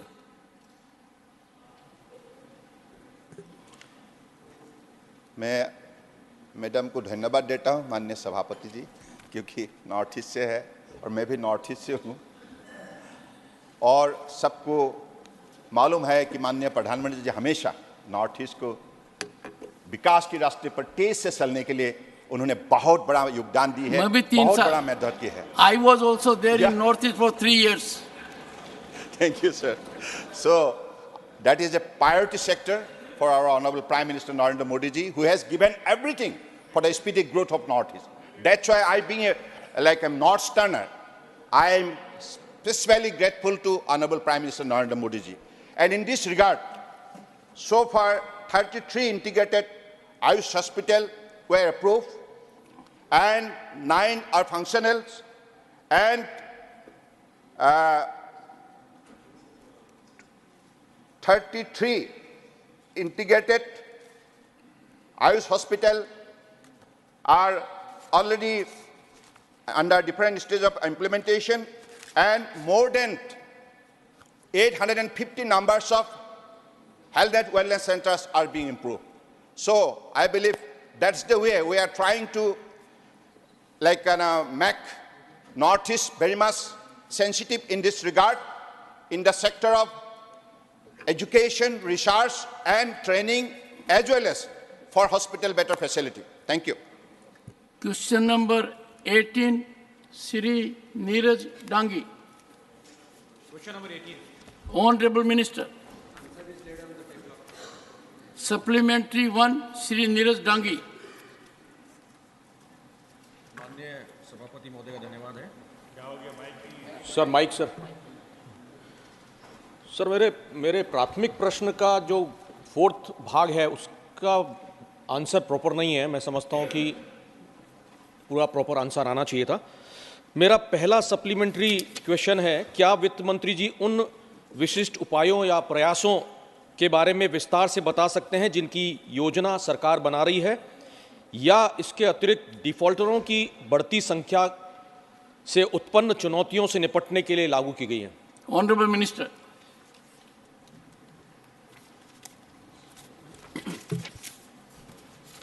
माननीय सभापति महोदय और माननीय सदस्यगण, अलग अलग scheme के माध्यम से, फाइनेंशियल इंक्लूजन के माध्यम से अलग अलग सिटीजन्स को जिनको ज़रूरत है उनको लोन देने की स्कीम्स है, जिसके माध्यम से वो व्यवसाय करें और व्यवसाय के बाद उनका इनकम बढ़े। जिसमें मैं बताना चाहता हूँ, मुद्रा लोन स्कीम है। मुद्रा लोन के माध्यम से अलग अलग स्कीम्स है, और इसके माध्यम से मैं आपको बताना चाहता हूँ जिनके इनकम के लिए है, और जो इनकम बढ़ाने के लिए जो आप दिया है, जैसा आरबीआई गवर्नर के आरबीआई के इंस्ट्रक्शंस है, जिसके एनपीए जो है, जो विलफुल डिफॉल्टर्स है उनको भी कुछ लोन देना नहीं चाहिए। उसके बाद there is some units which are debarred for giving the loans for the wilful defaulters, उनको भी लोन देना नहीं चाहिए। इसके बाद इन सरकार के माध्यम से 2018 में इंसॉल्वेंसी एंड बैंक्रप्सी कोड लाया था। वो कोड के माध्यम से अगर अकाउंट एनपीए हो गया तो उनके ऊपर जो कॉर्पोरेट ऑफिस के केस हो सकती है। सम फ्यूगिटिव इकोनॉमिक ऑफेंडर्स 2018 में एक्ट लाया है, जो जिनके माध्यम से बड़े अकाउंट एनपीए हुए और जो इंडिया में रहते नहीं, उनके ऊपर भी केसेस हो रही है और उनका ये हो रहा है। इसके बाद लुकआउट सर्कुलर भी दिया जाता है बैंक के माध्यम से, जिन्होंने लोन का बराबर रिटर्न नहीं किया है। इसके साथ मैं बताना चाहता हूं कि यहाँ जो लोन्स रिटर्न नहीं करते उनके फाइनेंस इंस्टीट्यूशंस को एक क्रिसिलियस माध्यम से सर्कुलर जाता है, जिन्होंने ज़्यादा लोन लिया है उनका सभी को इन्फॉर्मेशन दिया जाता है। तो एक तो जो एनपीए अकाउंट कम होना चाहिए, बैंकों की वसूली अच्छी तरह से होना चाहिए, उसके साथ कुछ इनकम और कुछ इनकम जनरेटिंग स्कीम्स भी है जो मैं बताना चाहता हूँ। Second supplementary Shri Neeraj Dangi. Sir मेरा दूसरा सप्लीमेंट्री ऋण लेने वाले गारंटर्स को लेकर के है, जो गारंटी देते हैं। वित्त मंत्री जी से मैं पूछना चाहूँगा, मंत्री जी बताने की कृपा करेंगे कि ऋण न चुकाने के मामलों में गारंटरों के खिलाफ की गई कार्रवाई की प्रभावशीलता बढ़ाने के लिए कोई विधायी या नियामक परिवर्तन विचाराधीन है? यदि हाँ तो उसकी डिटेल्स, उसका ब्यौरा क्या है? Honourable minister. माननीय सभापति महोदय और माननीय सभागृह, मैं आपसे वो बताना चाहता हूँ, आपके माध्यम से सभागृह को बताना चाहता हूँ कि जो बारोअर है उतना ही इम्पोर्टेंट गारंटर है। अगर गारंटर के उन्होंने साइन किया होगा, बैंक के पेपर साइन किया होगा, तो उनकी रिस्पॉन्सिबिलिटी है कि वो इक्वल लायबिलिटी देने का और उनके ऊपर कार्रवाई हो जाती है। जैसे माध्यम से जो अलग अलग कार्रवाई जो की जाती है, बैंक के माध्यम से उनके ऊपर सिविल सूट या डीआरटी कोर्ट में केस हो जाती है। उसके बाद सरफेसी एक्ट 2002 के माध्यम से उनके ऊपर कार्रवाई हो जाती है। मैं जैसे आपको पहले ही बताया कि insolvency and bankruptcy code IBC 16 के माध्यम से भी कार्रवाई हो जाती है। और ये इन सभी चीज़ों से उनके ऊपर गारंटर के वो अलग ना सोचते हुए उनके माध्यम से कार्रवाई हो जाती है। और बैंक, ऐसा एक सुप्रीम कोर्ट का भी डिसीजन आया है लास्ट मंथ, अगर गारंटर ने पैसे साइन किया है तो he is also equally responsible. तो गारंटर को कोई सुविधा नहीं मिल सकती, guarantor is also equally liable as a customer. Third supplementary, Shri Binoy Viswam. You, sir. Sir, there is a magic word by the government, which is called haircuts. And the government claimed that with that magic, the willful defaulters are handled, and the NBS are settled, and the government has made wonders. Your supplementary. Can the government be kind enough to tell the House the amount of haircuts made by the banks and the government for the willful defaulters who are the corporate houses? Thank you, sir. Honorable Minister.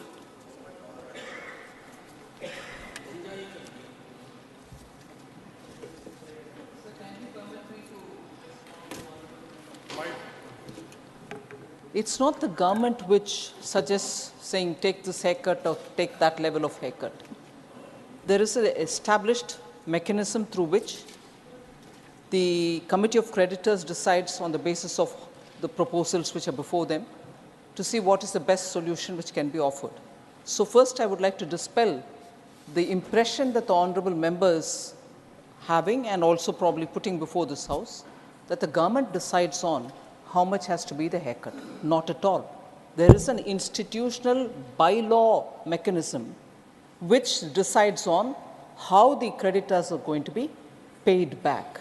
So I would like first of all that thought to be removed, and if that thought is removed, there is no further answer required according to me. Fourth supplementary, Shri Jawahar Sarkar. Sir, this question has been replied to in terms of receding amounts of bank loans, bank write-offs. Fair enough. The point that I want to ask is that are we making international comparisons? Because the IMF data released every 6 months shows that the average loan write-off, average bad loan, what we call GNPA to total loan, GNPA to gross NPA to total loan is around 1% to 1.5%. India went up to 11%, a humongous 11%. Forget the history. Your supplementary. My supplementary is government making comparisons with international norms to understand how good or how bad we are? Honorable Minister. सभापति महोदय, मैं आपके माध्यम से माननीय सदस्य को बताना चाहता हूं, उन्होंने 3 से 4 क्वेश्चंस हमें राइटन में भी पूछा था, और मैं बताना चाहता हूं, return of loan, write off loan, या it doesn't mean we are giving the waiving of the loan. There is a lot of difference. अगर बैंक ने राइट ऑफ लोन किया तो उसी का बैंक प्रोविजन करती है, और जो कार्रवाई होना चाहिए, जैसे मैं पहले बताया, वो कार्रवाई पूरी तरह से जो अकाउंट जिनका एनपीए है, जिनके ऊपर कार्रवाई हो जाती है, जिसमें डीआरटी कोड से हो, इंसॉल्वेंसी आईबीसी कोड हो, या सभी कार्रवाई हो जाती है. अभी जो क्वेश्चन पूछा है कि जिसमें जो एनपीए के बारे में भी उन्होंने सवाल पूछा था 11.4, अगर मैं बताना चाहता हूं तो 11.4 जो हुआ था एनपीए, दैट वाज इन 2018. 2014 में माननीय प्रधानमंत्री जी के नेतृत्व में सरकार आ गई, और ये सरकार आने के बाद 4 साल बैंकों को प्रोविजन करना पड़ा, इसीलिए। और उसके बाद ऐसा कोई भी फ़ोन बैंकिंग नहीं था, कुछ इंटरफेरेंस नहीं था बैंक में, इसीलिए 4 साल एनपीए बढ़ता गया। लेकिन अगर हम देखें तो एनपीए इतना कम हो गया है कि अराउंड 2% के आसपास है। एक मैं फिगर देना चाहता हूं, जिसमें अकाउंट अगर हम देखें एनपीए तो 2.06 करोड़ से 5.72 लाख इतना एनपीए कम हो गया है। तो मैं इतना ही बताना चाहता हूं कि राइटअप और वेअप में फ़र्क है। नंबर 2, जो कुछ एनपीए हुआ था वो पहले इसमें हुआ था, और एनपीए का परसेंटेज भी मेरे पास मैं बताना चाहता हूं। 2022-23 में शेड्यूल कमर्शियल बैंक का एनपीए 3.87% है, पब्लिक सेक्टर बैंक का 4.97% है, और प्राइवेट सेक्टर बैंक का 2.29% है। ये ग्रॉस एनपीए है। अगर हम आफ्टर राइट ऑफ करने के बाद अगर ये नेट एनपीए अगर देखें तो 0.95, 1.24 और 0.055 इतना नेट एनपीए है। तो जो 2018 में जो माननीय सदस्य ने फिगर दिए 2018 की फिगर है, 2018 से 2022 तक कंटिन्यूसली एनपीए कम होते जा रहा है। और मैं बताना चाहता हूं सभी सभागृह को कि अभी बैंक का, पर्टिकुलरली पब्लिक सेक्टर बैंक का, अगर सितंबर टू सितंबर लास्ट ईयर का अगर हम लास्ट ईयर का तो 1,04,000 करोड़ का बैंक प्रॉफिट में, और this year means September to September I am saying the profit is around 1,32,000 crore. All banks are in profit, NPA is going down, and under the माननीय मोदी साहब के नेतृत्व में हमारी इकोनॉमी बढ़ रही है और बैंक अच्छी कर रहे हैं। 5th supplementary, Shri Jairam Ramesh. Sir.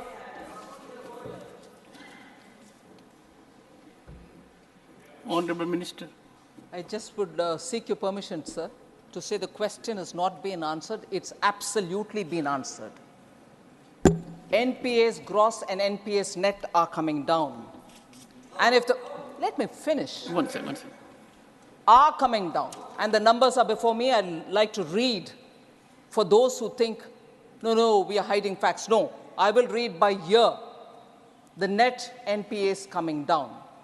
And Honorable Member Jawahar Sirkar's question about would you want to compare it with the West? I just want to give one line, sir.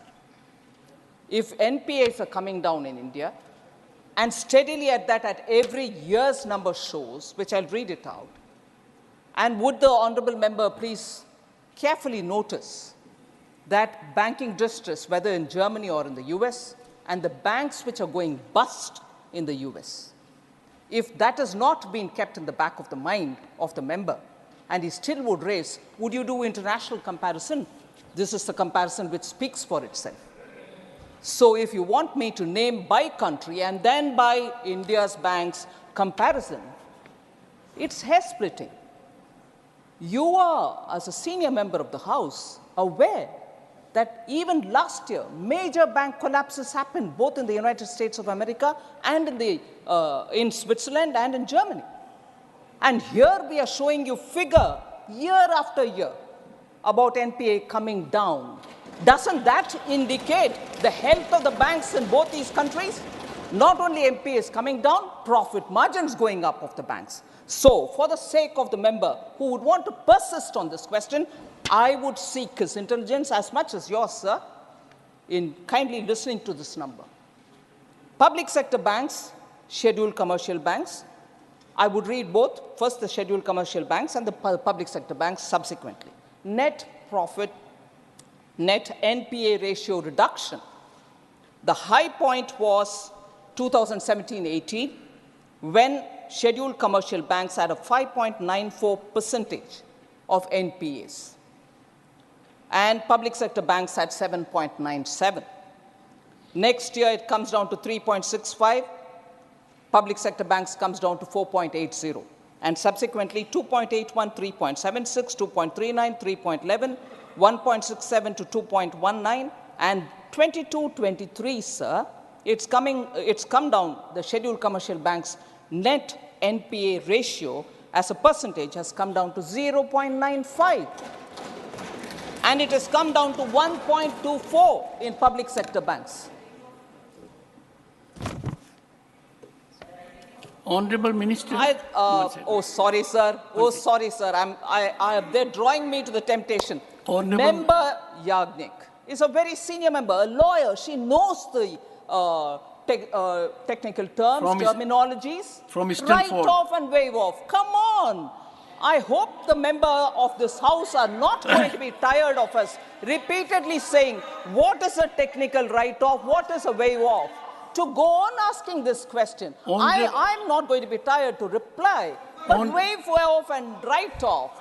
Is this wanting a second reply?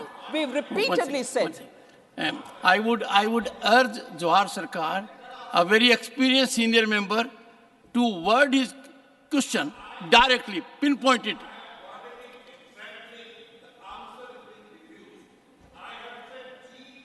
NPA, gross NPA to total load is a percentage that is internationally accepted. Year-by-year comparisons are given out, and it is 1 to 1.2% on an international average. India has not come anywhere across it in the last 8 years. Would the minister, who has read so much, who has been kind enough to intervene, give us a year-by-year comparison of the IMF standard or the IMF accepted international standard of gross NPA to total load Mr. Sarkar, India's? Please, sir. I would, please. Honorable Minister, one second, please. Honorable Minister, may pardon my ignorance. Your minister used an expression, phone banking. What does that mean? Which one, sir? Phone banking. Phone banking. Thank you, sir. That would take me back. If you go in the little term, it's okay. Sir, thank you for giving me this opportunity. Phone banking was that time when in Indian banking, people would call the banks and say, so-and-so would come to seek a loan from your bank, please grant it. Meaning, don't have to look at his eligibility or his credit ratio, you must have to give him. So, actually, sir, today when this debate is being really hot enough to talk about gross NPA, IMF standard, measuring NPA versus the gross profit of the total loans issued, and so on, the heart of the problem was when, during the 10 years of the UPA's ruling, between 2004 and 14, phones were used to ask for delivery of loan to customers who were not worthy of being given a loan. The burden fell on us to sort the Indian banks out with reforms, identifying, first of all, the 4 R's that we talk about. Prime Minister Modi sat with all of us and sat with the entire, my predecessor spent a lot of time, Shri Jaitley spent a lot of time understanding where the problem was and working together with the Reserve Bank of India. So the phone banking was the method through which the political interference spoiled all our banks and drove them to loss-making situation.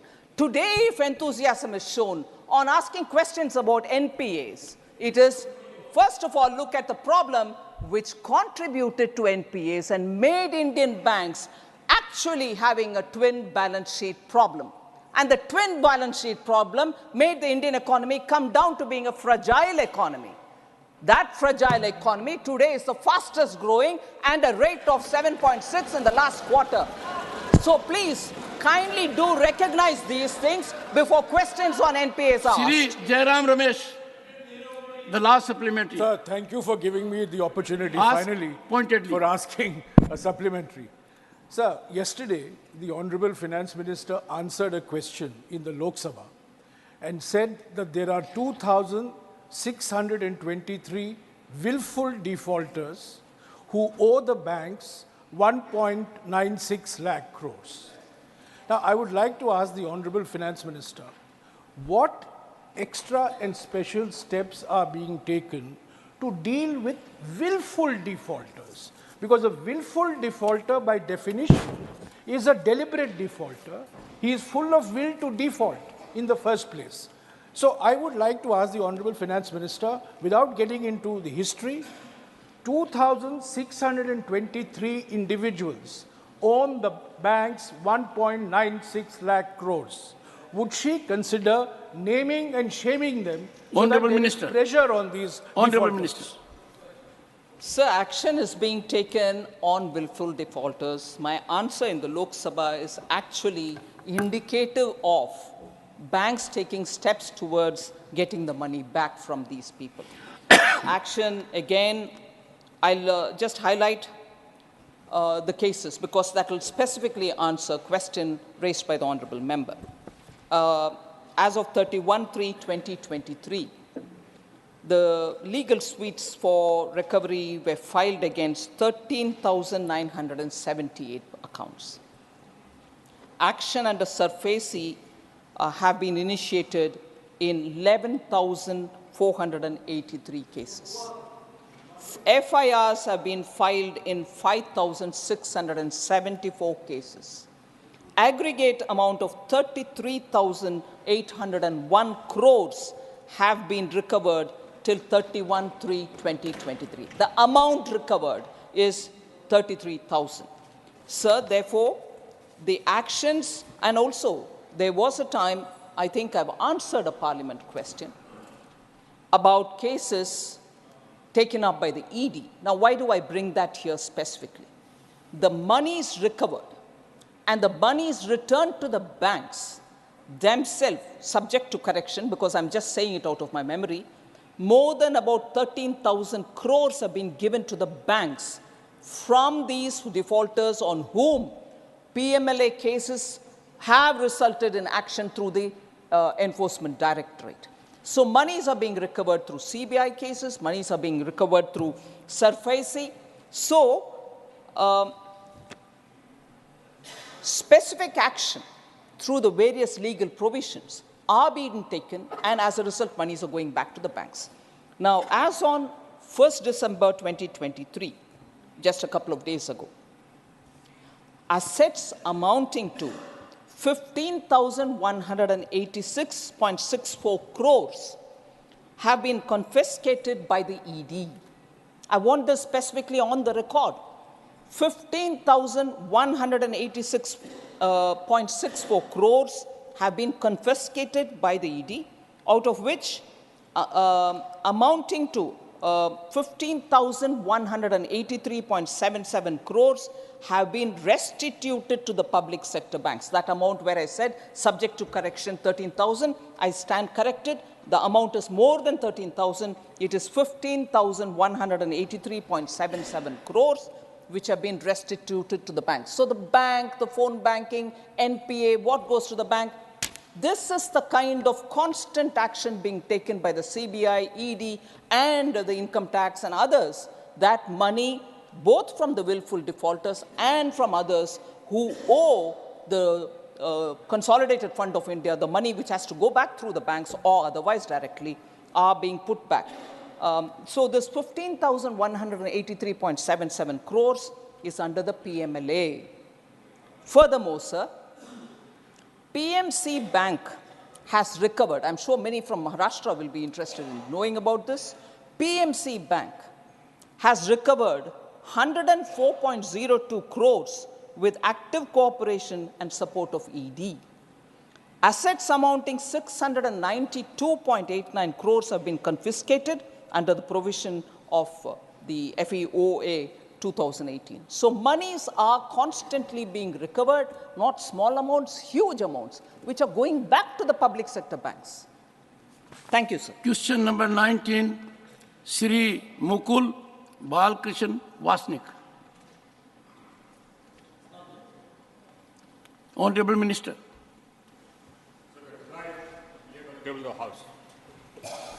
Sir, supplementary.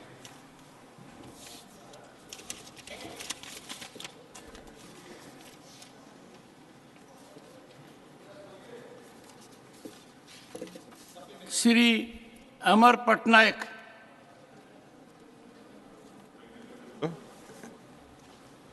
So it's really laudable that we are on track as far as achieving the non-renewable component in the energy consumption basket. So, but I have a worry, sir. There is a report which says that Orissa has a potential of 1.5 lakh megawatt of solar energy, much greater than the assessment made by government. In the reports, in the answers which you have been furnished by the department, this is projected at 465.23 megawatts.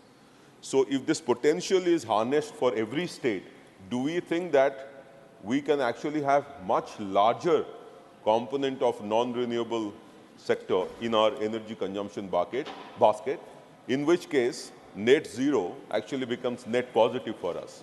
And we could actually be showing to the world that we are having a growth strategy which is much more greener than even what was anticipated world over. Honorable Minister. Mr. Chairman, sir, what the Honourable Member read out was the established solar capacity in Orissa, not the potential. So the potential is much more. What is happening, Honourable Chairman, sir, is that we set up capacity through open bids. And naturally capacity is set up where, in preference to areas where the solar insolation is the highest or the wind speeds are the highest. So therefore, the solar insolation is not the highest in Odisha. The solar insolation is higher, much higher in Rajasthan or Andhra Pradesh, etc. So the preference by developers is given to these areas. And the whole country is connected by one grid. Therefore, it makes sense to harness solar potential in those areas first, where the insulation is higher so that the cost of power is less. And Mr. Chairman, sir, as the Honourable Member himself noted, actually we are not only doing satisfactorily, we are doing very well. In fact, what we did was that we had pledged that by 2030 we will have 40% of our capacity coming from non-fossil fuel sources. We achieved that in 2021, that's 9 years in advance. And today, our established capacity is about 186,000 megawatts, which is about 43% of our total established capacity. The target which we have said we'll achieve by 2030, that's 50% of our established capacity, we'll achieve before that. Because right now, apart from 186 gigawatts which has been installed, I have another 114 gigawatts which is under installation. Now, if you add all these, it comes to 300 gigawatts, 300,000 megawatts. And by 2030, my total established capacity would be in the region of about 780 gigawatts. So 50% of that is in the region of about, let's say, 373 gigawatts. So I just have to add about 80 gigawatts more. We'll achieve this target well in advance. Dr. C.M. Ramesh.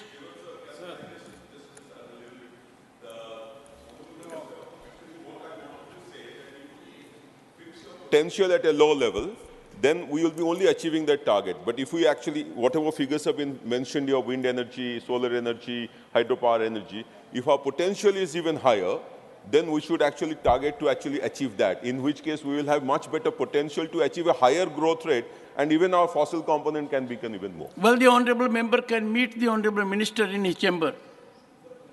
Dr. C.M. Ramesh.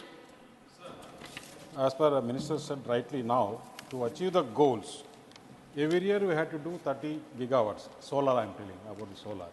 But doing the 30 gigawatts solar, now our manufacturing solar panels in India is not matching, not even 10 gigawatts. Some of the, whatever we are manufacturing, now in the USA there is a lot of demand.